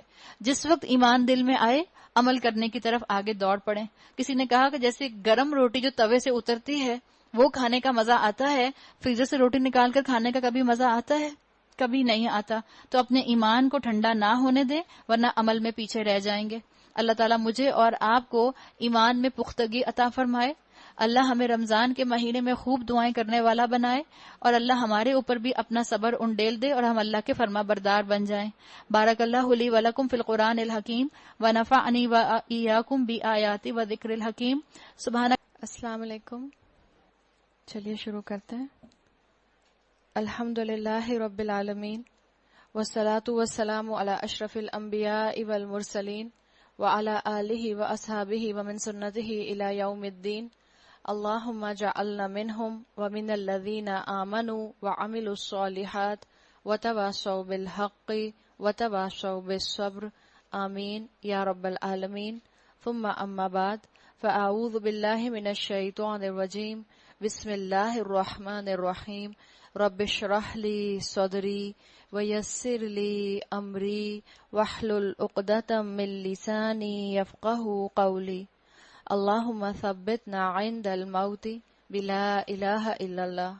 اے ہمارے اللہ ہمیں ہماری موت پر کلمہ لا الہ الا اللہ پر ثابت قدم رکھیے. آمین یا رب العالمین۔ پارہ نمبر 9 ہے سورہ آراف، آیت نمبر 127 سے شروع کریں گے۔ وقال الملأ من قوم فرعون اتذر موسى وقومه ليفسدوا في الارض ويذرك وآلهتك۔ فرعون سے اس کی قوم کے سرداروں نے کہا، کیا تم موسیٰ اور اس کی قوم کو یوں ہی چھوڑ دے گا اور وہ ملک میں فساد پھیلائیں اور وہ تیری اور تیرے معبودوں کی بندگی چھوڑ بیٹھیں؟ فرعون نے جواب دیا، آپ کے ذہن میں پچھلا قصہ ہوگا جو کل ساری بات چل رہی تھی کہ موسیٰ علیہ السلام نے جب اپنے معجزے دکھائے فرعون کے محل میں آ کے، تو فرعون اور اس کے ساتھی گھبرا گئے اور انہوں نے یہ سمجھا کہ یہ جو موسیٰ علیہ السلام ہے یہ ہمیں ہماری زمین سے بے دخل کر دیں گے۔ اس کے لیے انہوں نے کہا کہ پورے شہر میں، پورے ملک میں ایڈورٹیزمنٹ کر دو، اناؤنسمنٹ کر دو، اور جتنے بھی جادوگر ہیں سب کو بلا لو تاکہ موسیٰ کے جادو کو ختم کر دیں۔ ان کا خیال تھا موسیٰ علیہ السلام کے پاس بھی کوئی جادو ہے، اور جب انہوں نے سب ہرکارے بھیجے اور سب جادوگروں کو اکٹھا کیا تو بھی اس کے بعد کی گفتگو چل رہی ہے۔ فرعون نے جواب دیا، میں ان کے بیٹوں کو قتل کراؤں گا اور ان کی عورتوں کو جیتا رہنے دوں گا، ہمارے اقتدار کی گرفت ان پر مضبوط ہے۔ کیا کہا اس نے؟ وَإِنَّ فَوْقَهُمْ قَاهِرُونَ۔ فرعون کے لیے آتا ہے کہ فرعون ذہین بڑا تھا، بہت انٹیلیجنٹ تھا، اس لیے اس نے بنی اسرائیل کو سارا ٹائم سپریس کر کے رکھا۔ فرعون بنی اسرائیلیوں کے مائنڈ سیٹ کو تو سمجھ گیا تھا، لیکن اپنی عقل کو وہ صحیح طرح سے استعمال نہ کر سکا، اسی لیے موسیٰ کے رب کو انڈر ایسٹیمیٹ کر گیا، ان کو نہ سمجھ سکا۔ اور موسیٰ علیہ السلام کی ڈیپینڈنسی بنی اسرائیل پر نہیں تھی، موسیٰ علیہ السلام کی ڈیپینڈنسی ان کے رب پر تھی۔ فرعون یہ بھول گیا تھا کہ اگر وہ خود کو کہہ رہا ہے ان فوقہم قاہرون، اگر وہ خود کو قاہرون کہہ رہا ہے تو بھول گیا تھا کہ اس کے اوپر ایک القہار بھی موجود ہے۔ موسیٰ نے اپنی قوم سے کہا، استعینوا باللہ واصبروا، اللہ سے مدد مانگو اور صبر کرو۔ کیا مطلب تھا موسیٰ علیہ السلام کا؟ پیچھے مت ہٹنا، گھبرا مت جانا، فرعون کی اسٹریٹجی کے اوپر کمپرومائز نہ کرنا۔ زمین اللہ کی ہے، اپنے بندوں میں سے جس کو چاہتا ہے اس کا وارث بنا دیتا ہے، اور آخری کامیابی انہی کے لیے ہے جو اس سے ڈرتے ہوئے کام کریں۔ اس کی قوم کے لوگوں نے کہا، تیرے آنے سے پہلے بھی ہم ستائے جاتے تھے اور اب تیرے آنے کے بعد بھی ستائے جا رہے ہیں۔ موسیٰ علیہ السلام کو کہتے تھے کہ جو بے دین لوگ ہوا کرتے تھے کہ موسیٰ تم نے آ کر ہمارے دیوی دیوتاؤں کو ناراض کر دیا ہے، یہ جو تم ہم سے ایک ہی خدا کو ماننے کی بات کرتے اس سے ہمارے دیوی دیوتا ناراض ہو گئے ہیں، جبھی جو ہے وہ تم پر بھی پھٹکار پڑ رہی ہے اور ہم پر بھی پھٹکار پڑ رہی ہے، یعنی ہم پر یہ مشکل آ رہی ہے۔ اس نے جواب دیا، قریب ہے وہ وقت کہ تمہارا رب تمہارے دشمن کو ہلاک کر دے اور تم کو زمین میں خلیفہ بنائے۔ موسیٰ علیہ السلام لیڈر تھے نا، تو اپنی قوم کا مورال جو تھا وہ ہائی کر رہے تھے، اور انہوں نے ایک بڑے پن کا مظاہرہ کیا، پازیٹیو ایٹیٹیوڈ دکھایا، پازیٹیو تھنکنگ رکھی اور اپنی قوم کے اندر امید کی شمع روشن کی، ان کی بات کو اگنور کر دیا۔ پھر دیکھے کہ تم کیسے عمل کرتے ہو۔ ہم نے فرعون کے لوگوں کو کئی سال تک قحط اور پیداوار کی کمی میں مبتلا رکھا کہ شاید ان کو ہوش آئے، مگر ان کا حال یہ تھا کہ جب اچھا زمانہ آتا تو کہتے کہ ہم اسی کے مستحق ہیں، اور جب برا زمانہ آتا تو موسیٰ اور اس کے ساتھیوں کو اپنے لیے فعال بد ٹھہراتے، حالانکہ در حقیقت ان کی فعال بد تو اللہ کے پاس تھی۔ یہ جو یہاں لفظ آیا ہے آیت نمبر 131 میں، الا انما طائرہم، ان کی جو فعال بد تھی، آہستہ آہستہ رفتہ رفتہ یہ پھر لفظ جو تھا یہ استعمال ہونے لگا طائرو نحوست کے لیے، حالانکہ در حقیقت ان کی فعال بد تو اللہ کے پاس تھی، مگر ان میں سے اکثر بے علم تھے۔ اللہ تعالیٰ نے بنی اسرائیل کو کئی دفعہ مہلت دی، وقفے وقفے سے ان کو امن دیا، وقفے وقفے سے ان کو آزمائشیں دی، لیکن وہ نہ سدھرے، اس لیے اللہ نے کہا ان میں سے اکثر بے علم تھے۔ انہوں نے موسیٰ علیہ السلام سے کہا، تو ہمیں مسحور کرنے کے لیے خواہ کوئی نشانی لے آئے، ہم تیری بات ماننے والے نہیں ہیں۔ آخرکار ہم نے ان پر طوفان بھیجا۔ جب جب موسیٰ علیہ السلام کا انکار کیا کرتے تھے، اللہ کی طرف سے ان کے اوپر آزمائش آ جایا کرتی تھی، تو اللہ نے اب بھی ان کی نافرمانی پر طوفان بھیجا، ٹڈی دل چھوڑے، سرسریاں پھیلائیں، مینڈک نکالے اور خون برسایا، یہ سب نشانیاں الگ الگ کر کے دکھائیں، مگر وہ سرکشی کیے چلے گئے۔ یہ جو یہاں سیکوینس میں مختلف آزمائشوں کا ذکر آ رہا ہے، اس میں بیچ میں درمیان میں ٹائم بار ہے، لیکن آپ کے سامنے میرے لیے اور ہمارے لیے جو ہے اس کو کٹ اٹ شارٹ کر کے بیان کیا گیا ہے، اس لیے اللہ نے کہا یہ سب نشانیاں الگ الگ کر کے دکھائیں، مگر وہ سرکشی کیے چلے گئے اور وہ بڑے ہی مجرم لوگ تھے۔ جب کبھی ان پر بلا نازل ہو جاتی تو کہتے کیا کہتے؟ اے موسیٰ ادعو لنا ربک، موسیٰ تجھے اپنے رب کی طرف سے جو منصب حاصل ہے اس بنا پر ہمارے حق میں دعا کر۔ یہ تھی ان کی مینٹل سلیوری جس کا یہ شکار تھے۔ آل فرعون نے بھی پیچھے کہا تھا، آل فرعون نے یہ کہا کرتے تھے، فرعون والے بھی یہ کہا کرتے تھے، جیسے بنی اسرائیلی کہا کرتے تھے کہ عذاب کو ٹلوا دے۔ جو فرعون تھی، آل فرعون، یہ بھی موسیٰ علیہ السلام سے ہی کہا کرتے تھے جب آزمائشیں آتی تھیں کہ اپنے رب کو بلاؤ اور اس کو پکارو اور اس سے کہو کہ ہم پر سے یہ آزمائش ہٹا دے۔ یہ انداز بنی اسرائیلیوں نے اصل میں روایات میں آتا ہے کہ انہوں نے کہاں سے سیکھا تھا؟ اسکالرز کہتے ہیں بنی اسرائیلیوں نے یہ انداز اپنے آقاؤں سے سیکھا تھا، اور بنی اسرائیلیوں کے آقا کون تھے؟ آل فرعون، فرعون کی قوم تھی، تو فرعون سے سیکھا تھا۔ جو قوم کسی قوم کے انڈر غلام بن کر رہتی ہے اس کی مینٹل سلیوری کا حال یہ ہوتا ہے کہ پھر وہ جملے بھی وہ بولتی ہے، الفاظ بھی وہ استعمال کرتی ہے، انداز گفتگو بھی ویسا فرماتی ہے جیسا کہ اس کے آقاؤں کا ہوتا ہے۔ ہمارے اوپر بھی 100 سال انگریزوں کی حکومت رہی، بالکل اسی طرح سے آپ دیکھ لیں جیسے کہ بنی اسرائیلیوں کے اوپر فرعونیوں کی حکومت رہی تھی۔ آپ اور میں جب بنی اسرائیلیوں کی سلیو مینٹیلٹی کا پڑھیں تو اپنے آپ کو ویژولائز کر لیں۔ اگر اب کہ تو ہم پر سے یہ بلا ٹلوا دے تو ہم تیری بات مان لیں گے اور بنی اسرائیل کو تیرے ساتھ بھیج دیں گے۔ یعنی یہ آل فرعون نے کہا تھا، شرط لگائی تھی، ہماری بات مان لو، یعنی ہم سے یہ عذاب ہٹوا دو، ہم بنی اسرائیلیوں کو تمہارے ساتھ جو ہے فلسطین جانے دیں گے۔ ایمان شرطیں لگا کر نہیں آتا۔ اگر ایمان کو شرطیں لگا کر ڈھونڈا جائے تو پھر ایمان سے بھی انسان جاتا ہے اور دنیا بھی جاتی ہے اس کے ہاتھ سے۔ آپ دیکھیں ہمارے ہاں بھی لوگ دین میں شرطیں لگا کر نہیں آتے۔ اچھا اگر میں پاس ہو گئی تو میں ٹھیک طرح سے نمازیں پڑھنا شروع کر دوں گی، اچھا اگر میرے نمبر اچھے آ گئے تو پھر میں دیکھیں روزہ رکھوں گی پورے، ورنہ میں روزے اسکپ کروں گی، اماں کو کہہ دیا۔ لوگ نہیں کہتے اچھا بس ہمارا ایک دفعہ گھر بن جائے پھر ہم سودی کاروبار چھوڑ دیں گے، ایک مرتبہ بیٹے کی شادی ہو جائے پھر ہم دیکھیں حج کرنے جائیں گے۔ شرط کیوں لگائی؟ شرط لگا کے کام کرنا، آپ دیکھ لیں بنی اسرائیلیوں ہی کا مرر ریفلیکشن بنے ہوئے ہیں مسلمان امت کے لوگ آج۔ جیسے وہ شرطیں لگا کر کام کیا کرتے تھے ایسے ہی آج ہم بھی شرطیں لگا کر کام کرتے ہیں اور ہدایت کو ڈیلے کرتے ہیں دنیا کے لیے۔ بس دنیا کا یہ کام ہو جائے پھر ہم اللہ کی طرف آئیں گے، دنیا کی یہ نعمت مل جائے پھر ہم اللہ کی بات مانیں گے، دنیا کی یہ چیز پوری ہو جائے پھر ہم شریعت کو اپنے اوپر نافذ کریں گے۔ بالکل وہی چیز یہاں بتائی، مگر جب ہم ان پر سے اپنا عذاب ایک وقت مقرر تک کے لیے جس کو وہ بہرحال پہنچنے والے تھے ہٹا لیتے تو وہ ایک دم اپنے عہد سے پھر جاتے۔ تب ہم نے ان سے انتقام لیا اور انہیں سمندر میں غرق کر دیا کیونکہ انہوں نے ہماری نشانیوں کو جھٹلایا تھا۔ وَكَانُوا عَنْهَا غَافِلِينَ، اور وہ ان سے بے پرواہ ہو گئے تھے۔ اپنے آپ کو فوکس میں لے کر آئیں۔ بنی اسرائیلیوں نے ایک اللہ کی بات ماننے سے انکار کیا تھا اور بچڑا بنا لیا تھا، اور سوچیں موسیٰ علیہ السلام کے دل پر کیا گزری ہوگی، کتنا سخت ان کو غصہ آیا تھا، کتنا برا ان کو لگا تھا۔ غضبان آصفہ کے الفاظ آتے ہیں قرآن کے اندر کہ اپنے بھائی کے اوپر ایسے غصہ ہوئے تھے کہ تم میرے پیچھے میری قوم کی حفاظت بھی نہیں کر سکے۔ ہم سب اپنے اپنے آپ کو دیکھیں اور اپنے اپنے خاندانوں کو فوکس میں لے کر آئیں۔ اللہ نے کہا وَكَانُوا عَنْهَا غَافِلِينَ، اللہ تعالیٰ نے نشانیاں دکھائیں، اللہ نے اپنے کرشمے دکھائے، اللہ نے اپنی کائنات پر غور کرنے کو کہا، لیکن وہ اس سے غافل ہو گئے۔ آپ دیکھیں آپ اور میں کتنا زیادہ آج کتنے لوگ ہیں مسلمان امت میں جن کو قرآن کی آیات کا ترجمہ سمجھ آتا ہے۔ آپ کے اپنے خاندان میں فوکس کر کے دیکھ لیں کتنے لوگ ہیں جن کو قرآن کا ترجمہ سمجھ آتا ہے، جو بغیر ترجمے والے قرآن کے عربی سن کے قرآن کا ترجمہ سمجھ جاتے ہیں، اور اس کے مقابلے میں امت کے اندر کتنے لوگ ہیں جن کو آیت کریمہ کے ختم کا پتہ ہے۔ آپ کی اور میرے سامنے نشانیاں موجود ہیں، یہ ہماری غفلت ہے اور کیا ہے، یہ ہماری غفلت کا حال ہے جو اس طرح سے بنی اسرائیلیوں کی شکل میں اللہ تعالیٰ نے ہمیں یہاں آئینہ دکھایا۔ ان کی جگہ ہم نے ان لوگوں کو جو کمزور بنا کر رکھے گئے تھے اس سرزمین کے مشرق اور مغرب کا وارث بنا دیا جسے ہم نے برکتوں سے مالا مال کیا تھا۔ اس طرح بنی اسرائیلیوں کے حق میں تیرے رب کا وعدہ خیر پورا ہوا کیونکہ انہوں نے صبر سے کام لیا تھا، اور ہم نے فرعون اور اس کی قوم کا وہ سب کچھ برباد کر دیا جو وہ بناتے اور چڑھاتے تھے۔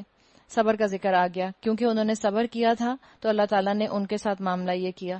یاد رکھیں زبردستی کے صبر میں تو زیادہ تر لوگ کامیاب ہو جاتے ہیں، لیکن جب والنٹیرلی صبر کرنا پڑے، جب والنٹیرلی اپنی خواہشات کو ایک طرف کرنا پڑے، اس امتحان میں بہت کم لوگ کامیاب ہوتے ہیں۔ بنی اسرائیلیوں کو ہم نے سمندر سے گزار دیا، پھر وہ چلے اور راستے میں ایک ایسی قوم پر ان کا گزر ہوا جو اپنے چند بتوں کی گرویدہ بنی ہوئی تھی۔ فرعون کے انڈر جب تھے بنی اسرائیلی تو وہاں تو ان کے پاس چوائس نہیں تھی نا، کیسے جان چھڑاتے اپنی؟ وہ تو قتل کرواتا تھا اپنی طاقت کی بنا پر، حکومت اس کی تھی، عدالت اس کی تھی، دربار اس کا تھا، پولیس اس کی تھی، فوج اس کی تھی، ان کے پاس تو کوئی کنٹرول ہی نہیں تھا۔ تو اس وقت تو اس تکلیف کو برداشت کرتے تھے اور صبر کرتے تھے، لیکن اب جب اللہ تعالیٰ نے ان کو آزادی دی فرعونیوں سے اور ان کو موقع دیا کہ یہ دوبارہ سے اپنی شریعت ایک الگ اللہ کی زمین پر قائم کر سکیں، تو پھر انہوں نے دوبارہ اپنی نافرمانی کا معاملہ جو تھا وہ اللہ کے ساتھ روا رکھا۔ پھر وہ چلے اور راستے میں ایک ایسی قوم پر ان کا گزر ہوا جو اپنے چند بتوں کی گرویدہ بنی ہوئی تھی۔ کہنے لگے، اے موسیٰ، ہمارے لیے بھی کوئی ایسا معبود بنا دے جیسے ان لوگوں کے معبود ہیں۔ کیا معاملہ تھا ان کا؟ ہمیں کیسا معبود بنا دے، یعنی ان کو فینٹیسی نظر آ رہی تھی، کوئی سیلیبریشن ہو، ایسا معبود ہو جس کو ہم دیکھ سکیں، جس کی ہم پوجا کر سکیں، جس کو ہم چوما چاٹی کر سکیں، اس کا ذکر آ رہا ہے۔ کیوں کہا تھا انہوں نے؟ اس لیے کہ ان کے معبود، ان کے آقا یہی کیا کرتے تھے۔ فرعونی جو تھے وہ کس کی ورشپ کرتے تھے؟ سورج کی، سن ورشپر تھے۔ تو انہوں نے، ان کے ذہن میں کیا تھا؟ وہی سلیو مینٹیلٹی، ذہن تو وہی تھا نا، آقاؤں کے پیچھے چلنے والا۔ انہوں نے سوچا جب ہمارے آقاؤں کے معبود ہیں تو ہمارا معبود ایسا کیوں ہو جو عالم الغیب میں بیٹھا رہے، جو ہمیں نظر ہی نہ آئے۔ اسی سلیو مینٹیلٹی کی وجہ سے انہوں نے موسیٰ علیہ السلام سے یہاں درخواست کی، دے لک دا ووڈ دیٹ ککس دیم۔ اور یہی حال آج مسلمانوں کا ہے، ہم انہی جوتوں کو چاٹتے ہیں جو جوتے ہمیں ٹھوکریں مارتے ہیں۔ موسیٰ علیہ السلام نے کہا، تم لوگ بڑی نادانی کی باتیں کرتے ہو، یہ لوگ جس طریقے کی پیروی کر رہے ہیں وہ تو برباد ہونے والا ہے، اور جو عمل وہ کر رہے ہیں وہ سراسر باطل ہے۔ پھر موسیٰ علیہ السلام نے کہا، اغیر اللہ ابغیکم الہ، کیا میں اللہ کے سوا کوئی اور معبود تمہارے لیے تلاش کروں؟ موسیٰ علیہ السلام کو دل میں غصہ آ رہا ہوگا، کیسی باتیں کر رہے ہیں، کہاں اللہ رب العزت اور کہاں اس کے مقابلے میں یہ فالس گاڈ، حالانکہ وہ اللہ ہی کا ہے، حالانکہ وہ اللہ ہی ہے جس نے تمہیں دنیا بھر کی قوموں پر فضیلت بخشی ہے۔ اللہ فرماتا ہے، وہ وقت یاد کرو جب ہم نے فرعون والوں سے تمہیں نجات دی تھی، جن کا حال یہ تھا کہ تمہیں سخت عذاب میں مبتلا رکھتے تھے، تمہارے بیٹوں کو قتل کرتے، تمہاری عورتوں کو زندہ رہنے دیتے تھے، اور اس میں تمہارے رب کی طرف سے تمہارے لیے بڑی آزمائش تھی۔ یعنی موسیٰ علیہ السلام نے ان کو اللہ کے احسانات یاد دلائے۔ موسیٰ علیہ السلام کو اب وہ وقت آ رہا ہے جب اللہ تعالیٰ نے شریعت پرووائڈ کی، ان کو رسالت سے سرفراز کیا گیا، اور جو شریعت دینے کا وقت آیا تو آیا، ہم نے موسیٰ کو 30 شب و روز کے لیے کوہ سینا پر طلب کیا، اور بعد میں 10 دن کا اور اضافہ کر دیا۔ اس طرح اس کے رب کی مقرر کردہ مدت پورے 40 دن ہو گئی۔ مجھے اور آپ کو بھی اگر اس کتاب کو سمجھنا ہے اس پر وقت لگانا پڑے گا، کوئی شارٹ کٹ نہیں ہے اس کتاب کو سمجھنے کا۔ اللہ تعالیٰ چاہتے تو موسیٰ علیہ السلام کو بلاتے، ان کو شریعت تھماتے اور کہتے جاؤ اپنی قوم کی طرف۔ کیوں یہ 40 دن کا معاملہ رکھا؟ اس لیے کہ اللہ کی شریعت، اللہ کی کتاب تقاضا کرتی ہے کہ اس کو وقت دیا جائے تاکہ احکامات کو سمجھ لیا جائے، اس کو کوالٹی ٹائم دیا جائے تاکہ معاملات کو کسی طرح سمجھ لیا جائے، اس کتاب کے ساتھ کمٹمنٹ کیا جائے۔ تو اللہ سے ضرور آپ اس رمضان اسٹرانگ ریزالو کریں کہ اللہ تعالی ہم سب کے اوقات میں اتنی برکت دے کہ اگر ہم نے کوئی اب تک قرآن کا بیسک کورس نہیں کیا تو ہم اتنا وقت نکالیں اور قرآن کا کوئی بیسک کورس سال 1.5 سال کا جو ہے وہ کر کے اپنے آپ کو قرآن کی کتاب کے لیے تیار کر سکیں کہ میں اس کو لینے کے لیے تیار ہوں، میں اس کو سمجھنے کے لیے تیار ہوں، اللہ میں اس کے احکامات کو ایبزارب کرنے کے لیے تیار ہوں۔ آپ صلی اللہ علیہ وسلم نے فرمایا، حدیث کا مفہوم آتا ہے، ہلاک ہوا وہ شخص کہ جس کا آنے والا کل، یعنی جس کا فیوچر، جس کا مستقبل ماضی سے عمل کے لحاظ سے بہتر نہ ہو۔ اگر اب تک کی زندگی میں قرآن کے لیے وقت نہیں نکالا، اور اگر اب تک کی زندگی میں صرف اور صرف اپنا کریئر، اپنا پروفیشن، اپنا گھر، اسی کو وقت دیا ہے، تو اب اپنے کل کو بہتر بنانے کے لیے اللہ سے دعا کریں، اچھا ٹارگٹ بنائیں، اونچی کمند پھینکیں، اونچا اینکر ڈالیں، اللہ تعالیٰ خود بخود دیکھیں آپ کے سامنے اپرچونٹیز لے کر آئے گا۔ اللہ پر بھروسہ کرنے کی ضرورت ہے۔ وہ روایات میں آتا ہے، پتہ نہیں سچ یا جھوٹ، ایک مرتبہ ایک ملاح تھا، ملاح کہتے ہیں جو کشتی چلانے والا ہوتا ہے، اس سے کسی نے پوچھا، سفر میں جا رہا تھا تو جو کشتی چلانے والا تھا وہ بیٹھا ہوا تھا، کشتی چل رہی تھی دریا میں، تو یہ جو مسافر تھا اس نے پوچھا، بیٹھے بیٹھے اچانک اس کو خیال آیا، اس نے کہا بتاؤ تمہارے باپ کا کہاں انتقال ہوا تھا؟ تو ملاح نے کہا پانی میں۔ تو ملا سے اس مسافر نے کہا تمہیں پانی سے ڈر نہیں لگتا؟ یعنی تم پھر بھی کشتی چلا رہے ہو ابھی بھی؟ تمہارے باپ کا انتقال ایسے ہوا تھا. تو ملا نے پوچھا آپ کے باپ کا انتقال کہاں ہوا تھا؟ اس نے کہا گھر میں. تو اس نے کہا آپ کو گھر سے ڈر نہیں لگتا؟ تو ہم یہ مت سمجھیں کہ اگر گھروں میں بیٹھے رہیں گے تو موت نہیں آئے گی. موت تو بہرحال آئے گی. بہتر ہے کہ ہم اپنے آپ کو کسی اونچے مقام کے لیے چن لیں اور منہ کے اونچے مقام میں استعمال کریں اور اللہ کی کتاب کی طرف آئیں. تو اللہ تعالیٰ نے موسیٰ علیہ السلام کو بھی خاص مقام پر بلایا. اسکالرز یہاں پہ یہ بات بھی کہتے ہیں کہ اگر اللہ چاہتا تو اللہ تعالیٰ موسیٰ علیہ السلام کے دل پر قرآن نازل کر دیتا، یا موسیٰ علیہ السلام کا جو بھی گھر تھا، جو بھی حجرہ تھا، جو بھی جھونپڑی تھی، اس میں فرشتے کو بھیج کے قرآن نازل کر دیتا. کیوں اللہ تعالیٰ نے ان کو خاص جگہ پر بلایا؟ تو اسکالرز اس سے بات جو اخذ کرتے ہیں وہ کہتے ہیں کہ آپ کو بھی قرآن کا علم حاصل کرنے کے لیے کہیں نکلنا چاہیے، نکل کر جانا چاہیے.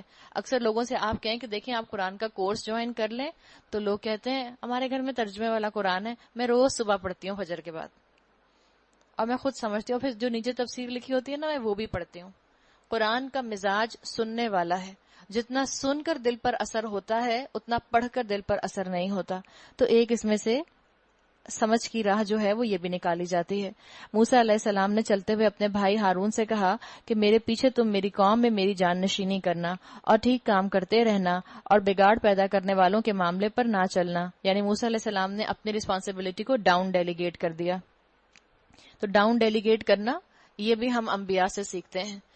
ڈاؤن ڈیلیگیٹ کرنا بھی ایک آرٹ ہوتا ہے. ایک کام آپ اپنے ہاتھ سے کرتی ہیں، آپ کو پتا ہے آپ بہت اچھا کرتی ہیں، ٹھیک ہے، یقیناً آپ کو زیادہ تسلی ہوتی ہے، زیادہ سکون ملتا ہے، لیکن ڈاؤن ڈیلیگیٹ کرنا بھی آرٹ ہوتا ہے. اس کے لیے آپ کو کیا کرنا ہوگا؟ یعنی دو چیزیں ہو سکتی ہیں ڈاؤن ڈیلیگیٹ کرنے کے لیے. مثال کے طور پر کس کو جھاڑو لگانی نہیں آتی، کس کو پوچھا لگانا نہیں آتا، کس کو روٹی پکانی نہیں آتی، کس کو آٹا گوندنا نہیں آتا. آپ بچے کو بھی آٹا اور پانی پکڑا دیں تو کچھ نہ کچھ تو بنا ہی دے گا اس کا. اور اگر آپ اسے کہیں کہ اس کی روٹی بنا دو تو روٹی نہ صحیح مگر روٹی کی طرح کی کوئی چیز تو بن ہی جائے گی. سب کر سکتے ہیں. لیکن اگر اللہ تعالیٰ نے آپ کو نعمتیں دی ہیں، آپ کو ریسورسز دیے ہیں، آپ کو صلاحیتیں دی ہیں، تو اللہ چاہتا ہے کہ آپ اپنے ان کاموں کو، جو کام کوئی بھی کر سکتا ہے، ان کو ڈاؤن ڈیلیگیٹ کر دیں اور اپنے آپ کو اللہ کی کتاب کے لیے فارغ کریں. آپ کے گھر کی صفائی، آپ کے گھر کی ڈسٹنگ، آپ کے کپڑے، آپ کا کچن کوئی بھی سنبھال سکتا ہے. ایسا کام ہے جو کوئی بھی کر سکتا ہے. اللہ چاہتا ہے آپ ان کاموں کے لیے دو کام کریں. ایک، کسی کو کام سکھائیں، دوسرا اس کو تنخواہ پر رکھ لیں تاکہ وہ آپ کے لیے کام کرے اور اس کی بھی روزی لگی رہے. تو کاموں کو ڈاؤن ڈیلیگیٹ کرنا یہ بھی ایک آرٹ ہوتا ہے، یہ بھی ایک اچھا ہنر ہے. جب وہ ہمارے مقرر کیے ہوئے وقت پر پہنچا اور اس کے رب نے اس سے کلام کیا. موسیٰ علیہ السلام سے اللہ تعالیٰ نے ایسے ہی کلام کیا تھا جیسے کہ کلام کیا جاتا ہے. اللہ کے کلام کی لذت خوش قسمت محسوس کرتے ہیں. اور آپ آگے پڑھ لیں گے، ابھی آ جائے گا سورہ طٰہٰ کے اندر بھی، کہ جب اللہ تعالیٰ نے موسیٰ علیہ السلام سے کلام کیا تو موسیٰ علیہ السلام نے خواہش کا اظہار اس طرح کیا، زبان سے نہیں، اپنے انٹینشن، اپنے ایکسپریشن سے، کہ موسیٰ علیہ السلام چاہ رہے ہیں کہ یہ ملاقات پرولونگ ہو جائے. جیسے ہم نے پہلے بھی بات کی تھی کہ جب آپ اپنے کسی فیوریٹ سیلیبریٹی سے ملتے ہیں، کسی فیوریٹ پرسنالٹی سے ملتے ہیں، تو آپ چاہتے ہیں کہ یہ وقت، یہ ملاقات پرولونگ ہو جائے. تو موسیٰ علیہ السلام نے بھی بالکل اسی طرح اس ملاقات کو پرولونگ کرنے کی خواہش کا اظہار کیا تھا. اس نے التجا کی، اے رب مجھے یارائے نظر دے کہ میں تجھے دیکھوں. فرمایا تو مجھے نہیں دیکھ سکتا، ہاں ذرا سامنے کے پہاڑ کی طرف دیکھ، اگر وہ اپنی جگہ قائم رہ جائے تو البتہ تو مجھے دیکھ سکے گا. چنانچہ اس کے رب نے جب پہاڑ پر تجلی کی تو اسے ریزہ ریزہ کر دیا اور موسیٰ علیہ السلام غش کھا کر گر پڑے. موسیٰ علیہ السلام اللہ کی محبت میں اللہ کو دیکھنا چاہتے تھے، مگر جب پہاڑ اللہ کی تجلی کو برداشت نہ کر سکا تو ایک انسان کیسے کرتا. تو اس میں آپ کی اور میرے لیے بھی سبق ہے کہ ہم بعض دفعہ کسی ایسی چیز کی تمنا کرتے ہیں اور اگر وہ پوری نہیں ہوتی تو ہم سمجھ لیں کہ اس میں ہماری بہتری ہوتی ہے. موسیٰ علیہ السلام کو اگر اللہ تعالیٰ نے اپنی تجلی نہیں دکھائی تو اس میں موسیٰ علیہ السلام کا بھلا تھا. آپ ایک چیز گڑ گڑا کر اللہ سے مانگ رہی ہیں، اللہ دے دے، اللہ دے دے، اللہ نہیں دے رہا، تو ایمان رکھیں اس میں آپ کی بہتری ہے. ہاں مانگتے رہیں، اسی طرح سے مانگتے رہیے. اگر آپ کا مانگنے کا دل چاہ رہا ہے، اس لیے کہ اللہ کو مانگنا پسند ہے. جو اللہ کے سامنے ہاتھ نہیں پھیلاتا اللہ کی نظر میں وہ متکبر ہے. اور اللہ نے تو کہا ہے، حدیث کا مفہوم آتا ہے حدیث قدسی کا، کہ تکبر میری چادر ہے، اللہ نے کہا ہے. تو اللہ کو تکبر کرنے والے پسند نہیں آتے. تو اگر ہمارے ساتھ یہ معاملہ ہو تو ہم سمجھ جائیں کہ اللہ اس میں ہمارے لیے کوئی بہتری کر رہا ہے اگر ہماری دعا قبول نہیں کر رہا۔ جب ہوش آیا، بے ہوش ہو کے گر گئے تھے، جب ہوش آیا تو بولا پاک ہے تیری ذات، میں تیرے حضور توبہ کرتا ہوں اور سب سے پہلے ایمان لانے والوں میں سے ہوں۔ فرمایا، اللہ تعالیٰ نے فرمایا، اے موسیٰ انی اصطفیتک علی الناس، میں نے تمام لوگوں پر ترجیح دے کر تجھے منتخب کر لیا ہے۔ اصطفیتو، میں نے تجھے چن لیا ہے، خاص کر لیا ہے، کس لیے کہ میری پیغمبری کرے اور مجھ سے ہم کلام ہو۔ کیا اللہ نے مجھے اور آپ کو چنا ہے؟ اللہ نے مجھے اور آپ کو بھی چنا ہے۔ اصطفیتو، اللہ نے کہا ہے میرے اور آپ کے لیے بھی۔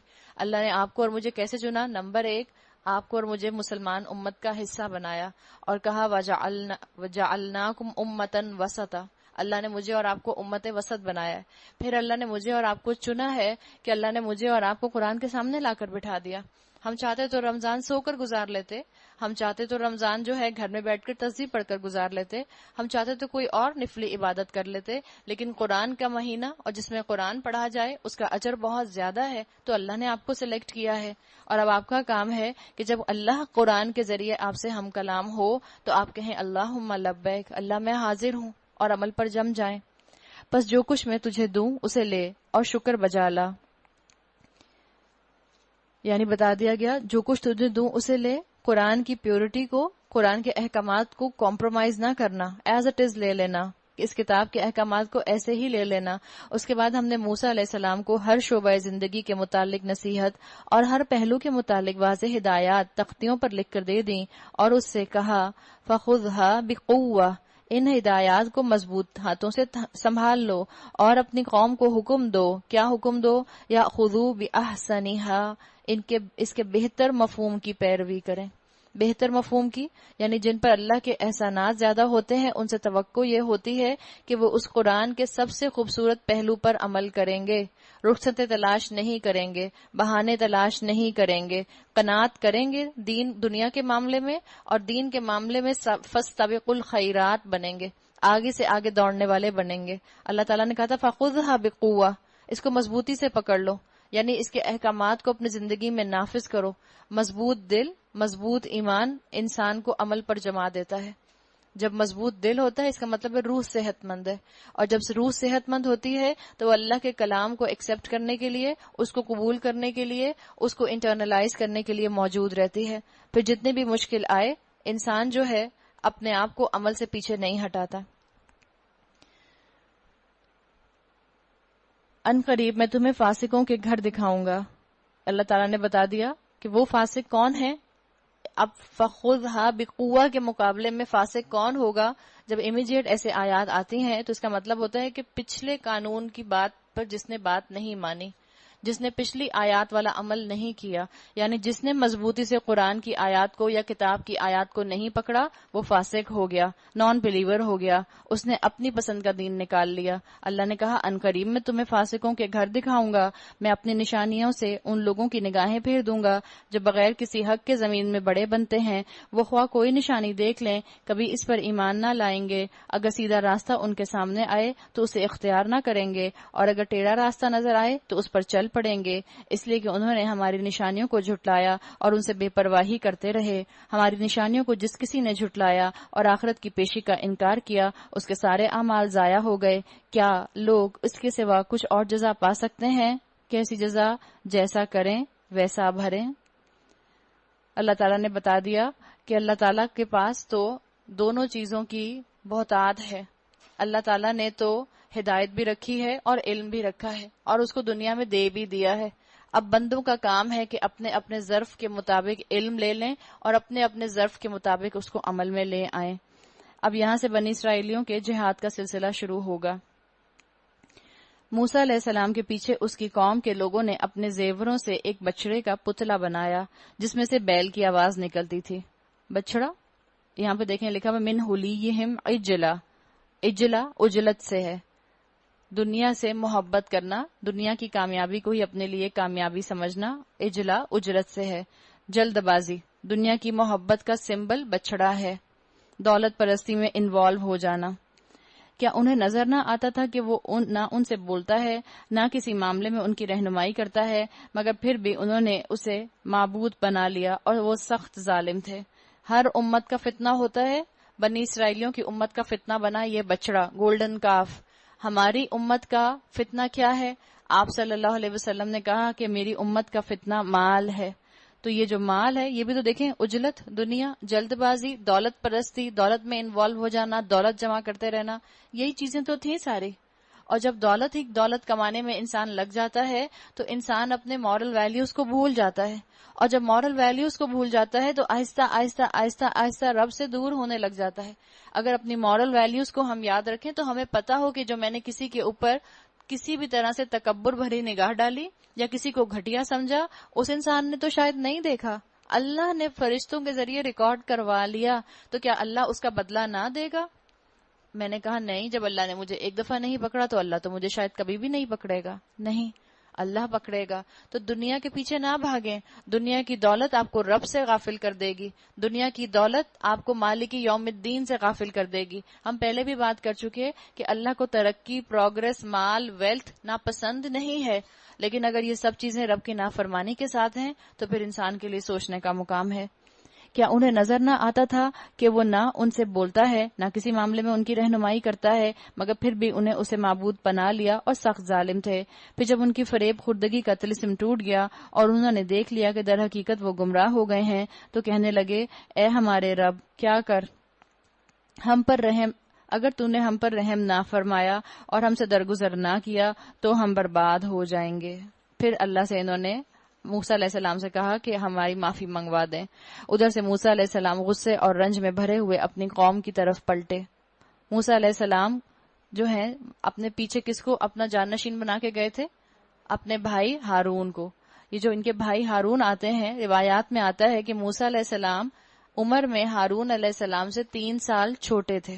موسیٰ علیہ السلام عمر میں چھوٹے تھے لیکن عہدے میں، منصب میں، اپنے ڈیزگنیشن میں بہرحال بڑے تھے. ہارون علیہ السلام عہدے کے اعتبار سے ان کے جونیئر تھے، ان کے ساتھی تھے.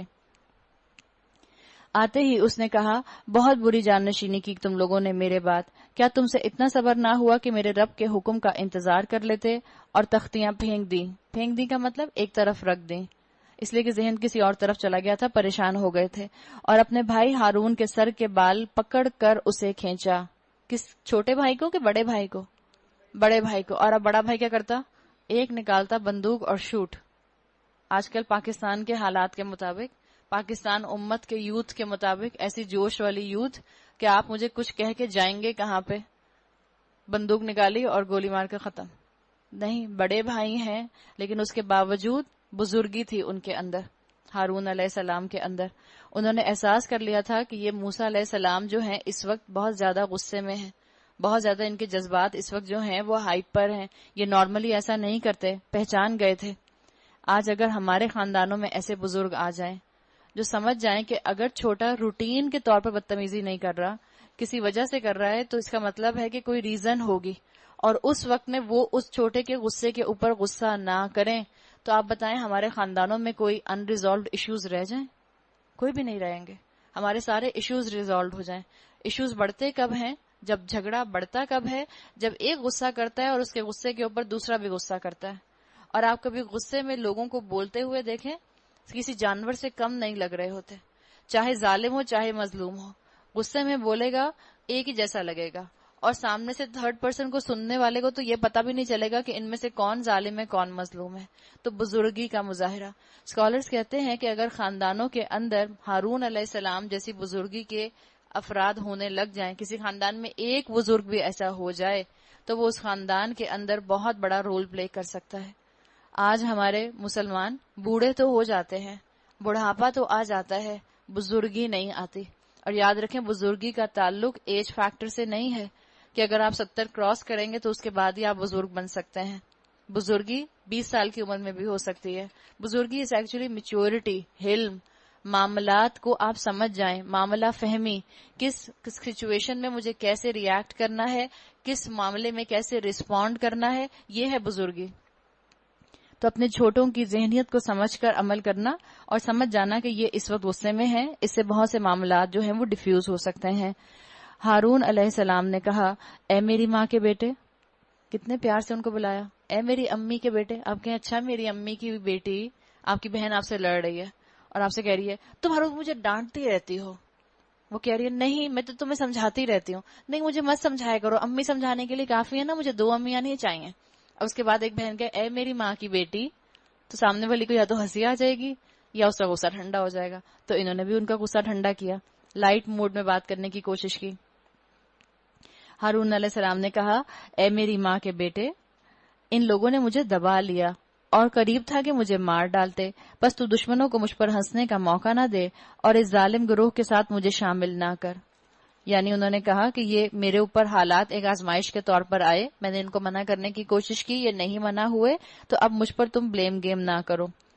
تب موسیٰ علیہ السلام نے کہا اے رب مجھے اور میرے بھائی کو معاف کر اور ہمیں اپنی رحمت میں داخل فرما, تو سب سے بڑھ کر رحیم ہے. جب اپنی غلطی کا احساس ہو گیا تو انہوں نے بھی فوراً جو ہے, بنی اسرائیلیوں نے بھی کیا کہا, فوراً جواب میں ارشاد ہوا جن لوگوں نے بچڑے کو معبود بنایا تھا وہ ضرور اپنے رب کے غضب میں گرفتار ہو کر رہیں گے. یہ بات واضح ہو گئی کہ ہارون علیہ السلام کی اس میں انوالومنٹ نہیں تھی, بنی اسرائیلیوں ہی کا یہ کام تھا, اور دنیا کی زندگی میں وہ ذلیل ہوں گے. جھوٹ گھڑنے والوں کو ہم ایسی ہی سزا دیتے ہیں. ان کے سامری نے بھی ان سے جھوٹ بولا تھا کہ تم ایک خدا بنا لو جو تمہاری باتوں کو سنے گا, اور جب اس نے بنایا ایسے تھا, اس کو مولڈ ایسے کیا تھا فرنس میں ڈال کے کہ جب ہوا گزرتی تھی تو اس میں سے آواز آتی تھی, اور یہ سمجھتے تھے کہ شاید بنی اسرائیلی سمجھتے تھے کہ شاید ہماری باتوں کا جواب دیتے ہیں. اس پر اللہ نے کہا جھوٹ گھڑنے والوں کو ہم ایسی ہی سزا دیتے ہیں, اور جو لوگ برے عمل کریں پھر توبہ کر لیں اور ایمان لے آئیں تو یقیناً اس توبہ اور ایمان کے بعد کیا آیا, ان ربک من بعدہا, اللہ توبہ کے بعد ایمان کے بعد درگزر اور رحم فرمانے والا ہے. یہ یاد رکھیں, ہم سمجھتے ہیں کہ من قبلہا ہمارے گناہوں سے پہلے یا ہماری توبہ سے پہلے اللہ غفور اور رحیم ہے. ہم سمجھتے ہیں ہم جیسے بھی اللہ کے سامنے کھڑے ہو جائیں, جس حلیے میں نماز پڑھ لیں, جس حلیے میں عمرہ کرنے چلے جائیں, جس حلیے کے اندر مسجد چلے جائیں, اللہ ہمیں معاف کر دے گا. اللہ بڑا غفور اور رحیم ہے, چھوٹی چھوٹی باتوں پر تھوڑی پکڑتا ہے, وہ تو معاف کرنے والا ہے. وہ تو اگر وہ دیکھ بھی رہا ہے کہ تم مسجد کیسے جاتی ہو اور یونیورسٹی کیسے جاتی ہو, کوئی بات نہیں, اللہ کو پتہ ہے میں کم سے کم ایٹ لیسٹ مسجد جاتے ہوئے تو چادر اوڑھ لیتی ہوں. بہرحال وہ بھی کمی لڑکیاں اوڑھتی ہیں چادر, خواتین کمی چادر اوڑھتی ہیں مسجد جاتے ہوئے بھی. اللہ دیکھ رہا ہے. اللہ نے یہاں یہ بات کہی کہ تم سمجھتے ہو اے بندے کہ اللہ جو ہے وہ تمہاری توبہ سے پہلے غفور اور رحیم ہے, اللہ تمہاری توبہ کے بعد غفور اور رحیم ہے. پھر جب موسیٰ علیہ السلام کا غصہ ٹھنڈا ہو گیا تو اس نے وہ تختیاں اٹھا لیں جن کی تحریر میں ہدایت اور رحمت تھی ان لوگوں کے لیے جو اپنے رب سے ڈرتے ہیں, اور اس نے اپنی قوم کے 70 آدمیوں کو منتخب کیا تاکہ وہ اس کے ساتھ ہمارے مقرر کیے ہوئے وقت پر حاضر ہوں.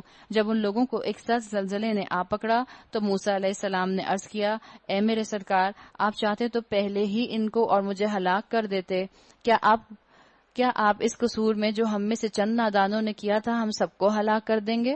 موسیٰ علیہ السلام اپنے ساتھ ایک ڈیلیگیشن لے کر گئے تھے 70 بنی اسرائیلیوں کے لوگوں کا, ان کے سرداروں کا, اور ان کو بھی شوق آیا تھا کہ جیسے اللہ موسیٰ علیہ السلام سے کلام کرتا ہے ایسے ہم سے بھی کلام کرے گا. وہاں یہ آزمائش ان کی ہوئی. یہ تو آپ کی ڈالی ہوئی ایک آزمائش تھی جس کے ذریعے سے آپ جسے چاہتے ہیں گمراہی میں مبتلا کر دیتے ہیں اور جسے چاہتے ہیں ہدایت بخش دیتے ہیں. ہمارے سرپرست تو آپ ہی ہیں, فاغفر لنا, بس ہمیں معاف کر دیجئے, ورحمنا, اور ہم پر رحم فرمائیے. اللہ کی رحمت وہ صفت ہے جس کا ظہور ہم کائنات میں ہر پل دیکھتے ہیں. کائنات غضب اور اللہ کے غصے سے نہیں چل رہی, اللہ کی رحمت کے اوپر کائنات قائم ہے. اسی لیے اللہ نے کہا, انہوں نے بھی اللہ سے بات کی, ایسے دعا مانگی, فاغفر لنا ورحمنا, ہم پر رحم فرما, آپ سب سے بڑھ کر رحم فرمانے والے ہیں اور معاف کرنے والے ہیں. ہمارے لیے اس دنیا میں بھی بھلائی لکھ دیجئے اور آخرت میں بھی. ہم نے آپ کی طرف رجوع کر لیا. یہاں یہ بات نہیں کی کہ ہمیں دنیا میں بھلائی دے دے, یا صرف یہ بھی نہیں کہا کہ ہمیں آخرت میں بھلائی دے دے. ادھر ون کی بات نہیں کی, دونوں کی بات کی. اللہ ہمیں دنیا اور آخرت میں بھلائی دے. اور ہم پیچھے سورہ بقرہ میں پڑھ آئے ہیں کہ جو مومن ہوتے ہیں وہ دنیا میں سے بھی مانگتے ہیں اور آخرت میں سے بھی مانگتے ہیں. ربنا آتنا فی الدنیا حسنہ وفی الآخرۃ حسنہ وقنا عذاب النار. دونوں مانگیں, نہ صرف دنیا مانگیں نہ صرف آخرت مانگیں. اللہ کے اختیار میں سارے خزانے ہیں. اللہ چاہے تو اپنی نعمتوں کے انبار آپ کے اوپر لگا سکتا ہے, صرف آپ کو پھر اپنی ذمہ داری کا احساس کرنا ہوگا. کہ اللہ میں ان نعمتوں کو آپ کی فرما برداری میں استعمال کروں۔ جواب میں ارشاد ہوا، سزا تو میں جسے چاہتا ہوں دیتا ہوں، مگر میری رحمت ہر چیز پر چھائی ہوئی ہے، اور اسے میں ان لوگوں کے حق میں لکھوں گا جو نافرمانی سے پرہیز کریں گے، زکوٰۃ دیں گے اور میری آیات پر ایمان لائیں گے۔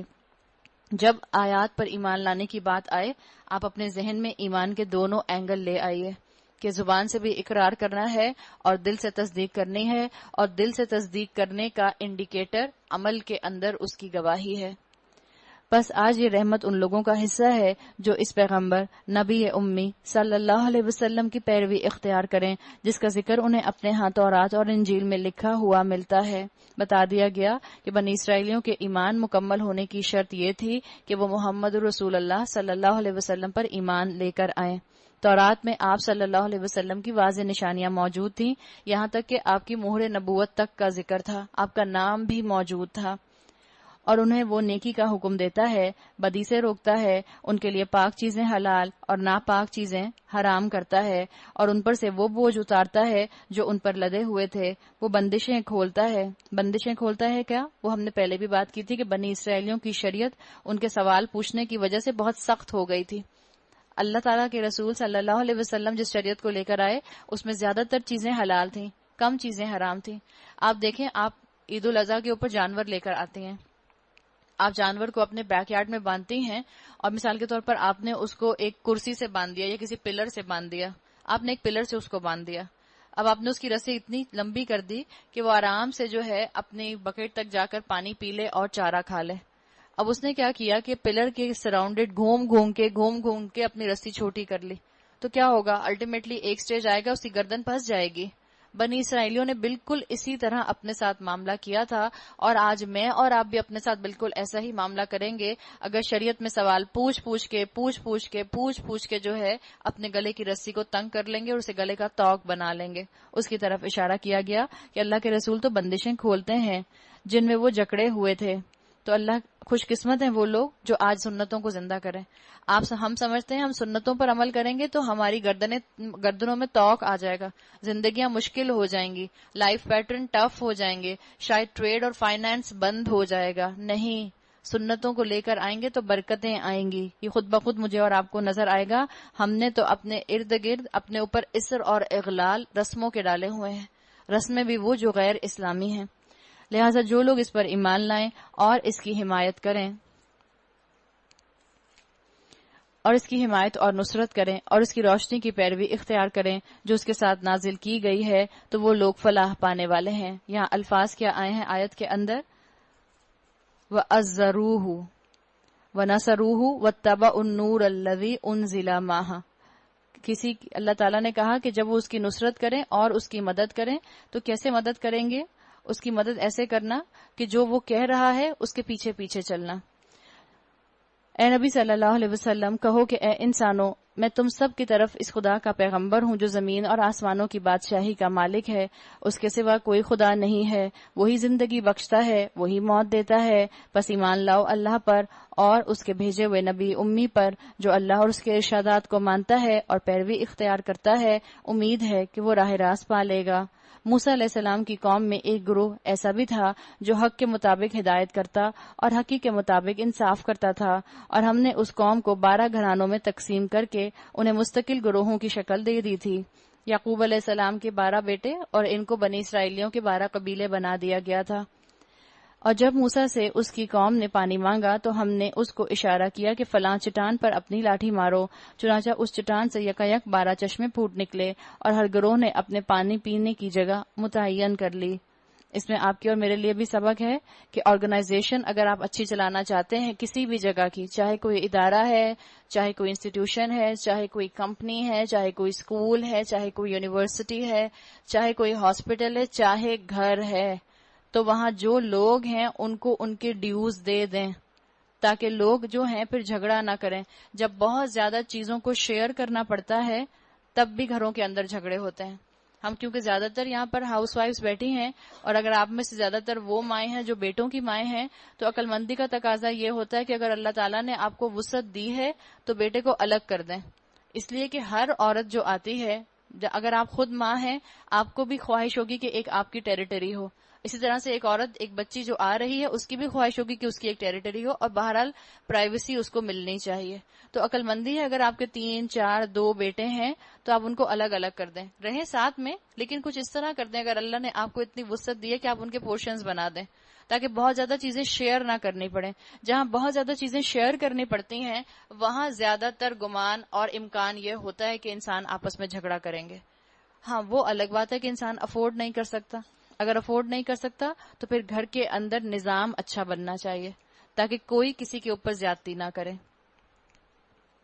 ہم نے ان پر بادل کا سایہ کیا اور ان پر منوسلوا اتارا. کھاؤ وہ پاک چیزیں جو ہم نے تم کو بخشی ہیں، مگر اس کے بعد انہوں نے جو کچھ کیا تو ہم پر ظلم نہیں کیا بلکہ آپ اپنے اوپر وہ ظلم کرتے رہے. یاد کرو وہ وقت جب ان سے کہا گیا تھا کہ اس بستی میں جا کر بس جاؤ اور اس کی پیداوار سے اپنے حسب منشا روزی حاصل کرو. ان کو بتا دیا گیا تھا کہ وہاں جا کر محنت کرو.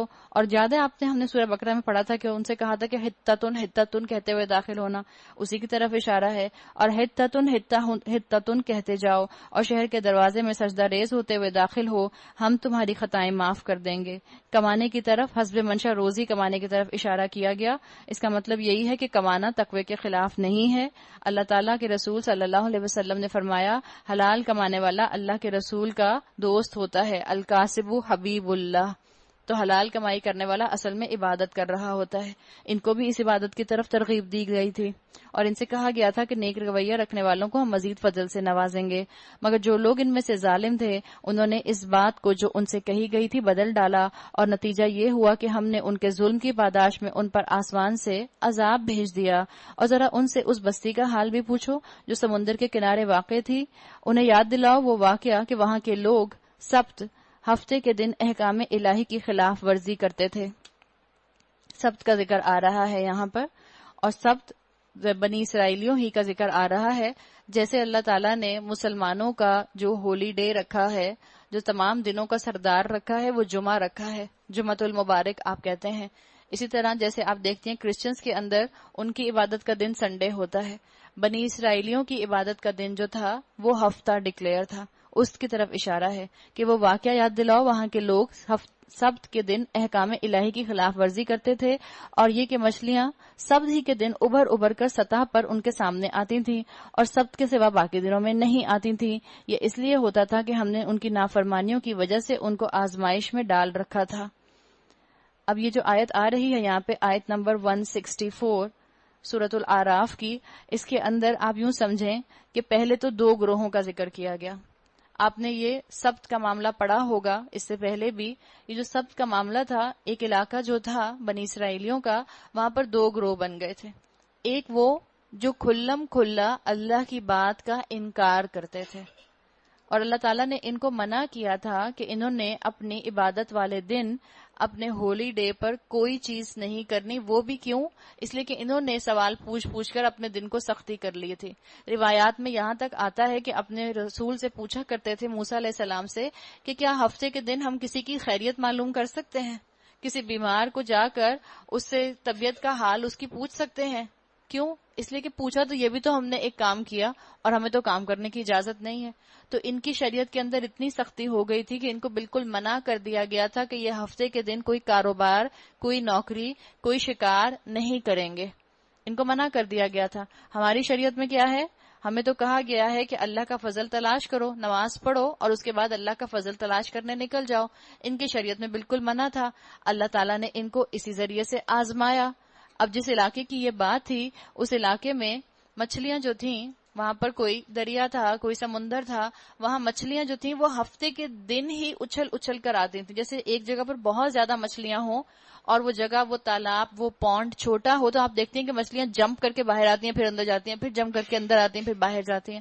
اور روایات میں آتا ہے کہ وہ آوازیں بھی نکالا کرتی تھیں ان کو اپنی طرف ڈائیورٹ کرنے کے لیے، تاکہ کسی طرح یہ مکمل طور پر ٹیمپٹ ہو جائے. آزمائش تھی نا، ہم نے پڑھا ہے دنیا دارالامتحان ہے. تو اللہ تعالیٰ ان کو ایسے آزماتا تھا. اللہ تعالیٰ کہتا تھا دیکھیں کتنے اس میں سے پکے مسلم ہیں اور کتنے اس میں سے جو ہیں وہ دلوں کے اندر نفاق لے کر بیٹھے ہوئے ہیں. تو جب مچھلیاں ایسے آتی تھیں تو اس صورتحال میں سبت کے لوگوں کے اندر 2 گروپس بن گئے تھے. ایک گروپ جو کھلم کھلا اللہ کا انکار کرتا تھا اپنے عمل سے، وہ مچھلیوں کا شکار کر لیا کرتے تھے. کس طرح سے انہوں نے حجت کیا نکالی تھی کہ وہ بند بنا کر وہاں پر نیٹ لگا دیا کرتے تھے اور مچھلیاں اس کے اندر ساری ٹریپ ہو جایا کرتی تھیں, اگلے دن جا کر وہ نکال لیا کرتے تھے. تو یہ انہوں نے ایک حجت بنا لی تھی. تو یہ گروہ تھا جو اللہ کی بات نہیں مانتا تھا. اس کے مقابلے میں ایک گروہ تھا جو اللہ کی بات ماننے والا تھا, جس کو آپ آج کی زبان میں کہیں کہ ریلیجیس گروپ تھا. دو گروپ تھے. اب اس ریلیجیس گروپ کے اندر بھی دو گروپ بن گئے تھے. پہلے تو مین دو گروپ, ایک اللہ کی بات مانتا تھا, ایک اللہ کی بات نہیں مانتا تھا. پھر جو اللہ کی بات مانتے تھے ان میں بھی دو گروپ تھے. ایک گروپ کیا تھا کہ جو اللہ کی بات ایسے مانتا تھا کہ ٹھیک ہے بالکل ہم مچھلیاں نہیں پکڑیں گے, ہم بالکل ادھر نہیں جائیں گے, لیکن وہ دوسروں کو جو کرنے والے تھے گناہ ان کو منع نہیں کرتا تھا, بلکہ کہتا تھا یہ تو گناہ گار لوگ ہیں, چھوڑو ان کو ان کے حال پہ, ہم کیوں کہیں, آخر ان کو اللہ کی سزا میں ہی عذاب میں ہی ان کو مبتلا ہونا ہے, ہمیں کیا ضرورت ہے ان کو سمجھانے کی, ہم تو بالکل ایک طرف ہیں اور ہم تو بڑے ریلیجیس ہیں, ہم تو کتاب کا علم سنبھال کر بیٹھے ہیں, اور یہ لوگ ان کو اللہ سخت سزا دے گا, بڑے لبرل ہیں. اس زبان میں جیسے بات کی جائے, ان کو تو اللہ سخت پکڑے گا.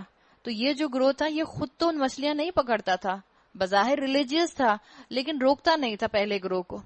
اور اس کے ساتھ جو دوسرا گروہ تھا جو ریلیجیس تھا, جو خود بھی رکتا تھا اور اس گروہ کو روکتا تھا جو گروہ مچھلیاں پکڑتا تھا.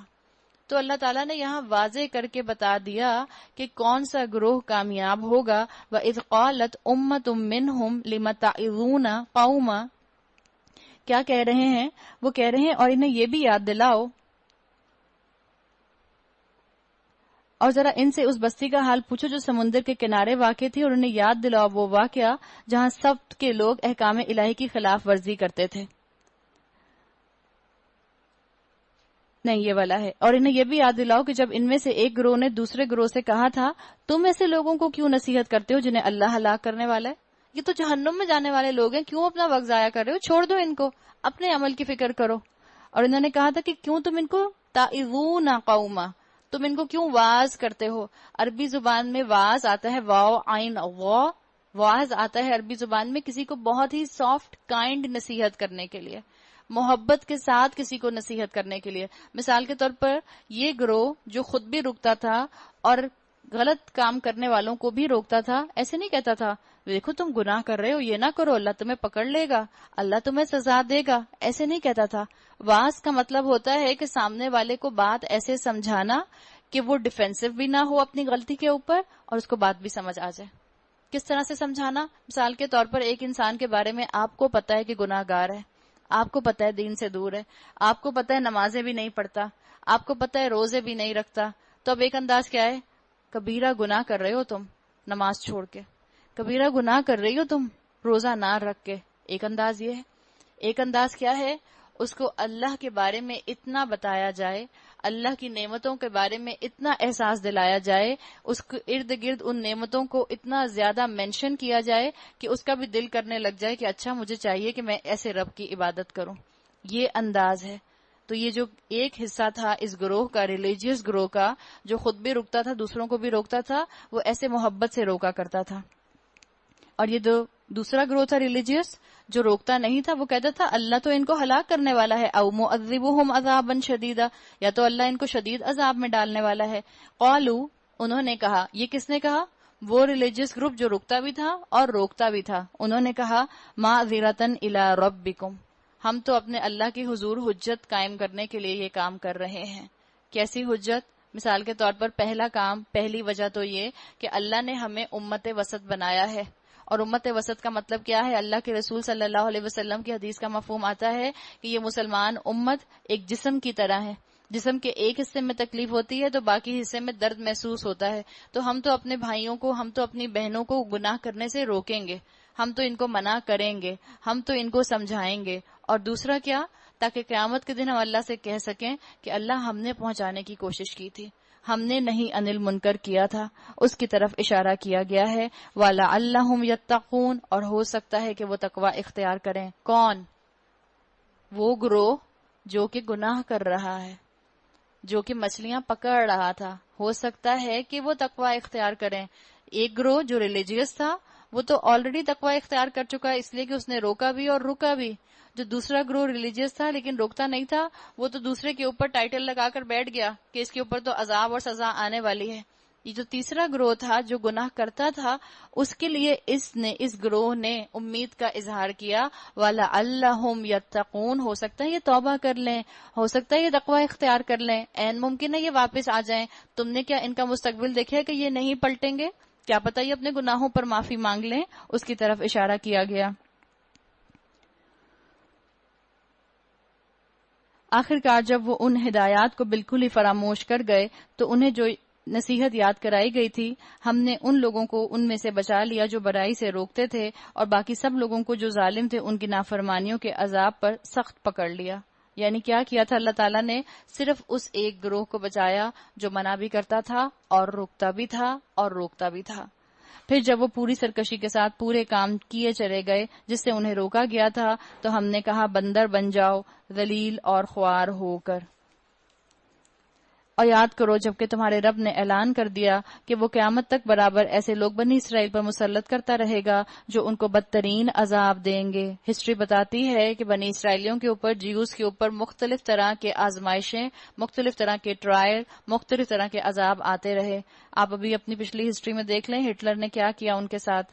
یقیناً تمہارا رب سزا دینے میں تیز دست ہے، اور یقیناً وہ درگزر کرنے والا اور رحم فرمانے والا ہے. ہم نے ان کو زمین میں ٹکڑے ٹکڑے کر کے بہت سی قوموں میں تقسیم کر دیا. ان کے ڈائسپورا کی طرف اشارہ ہے. یعنی آج بھی آپ دیکھتے ہیں کہ بنی اسرائیلی جو ہیں، جیوز جو ہیں، وہ مختلف ملکوں میں بکھرے ہوئے ہیں. اس کی طرف اشارہ کیا گیا ہے.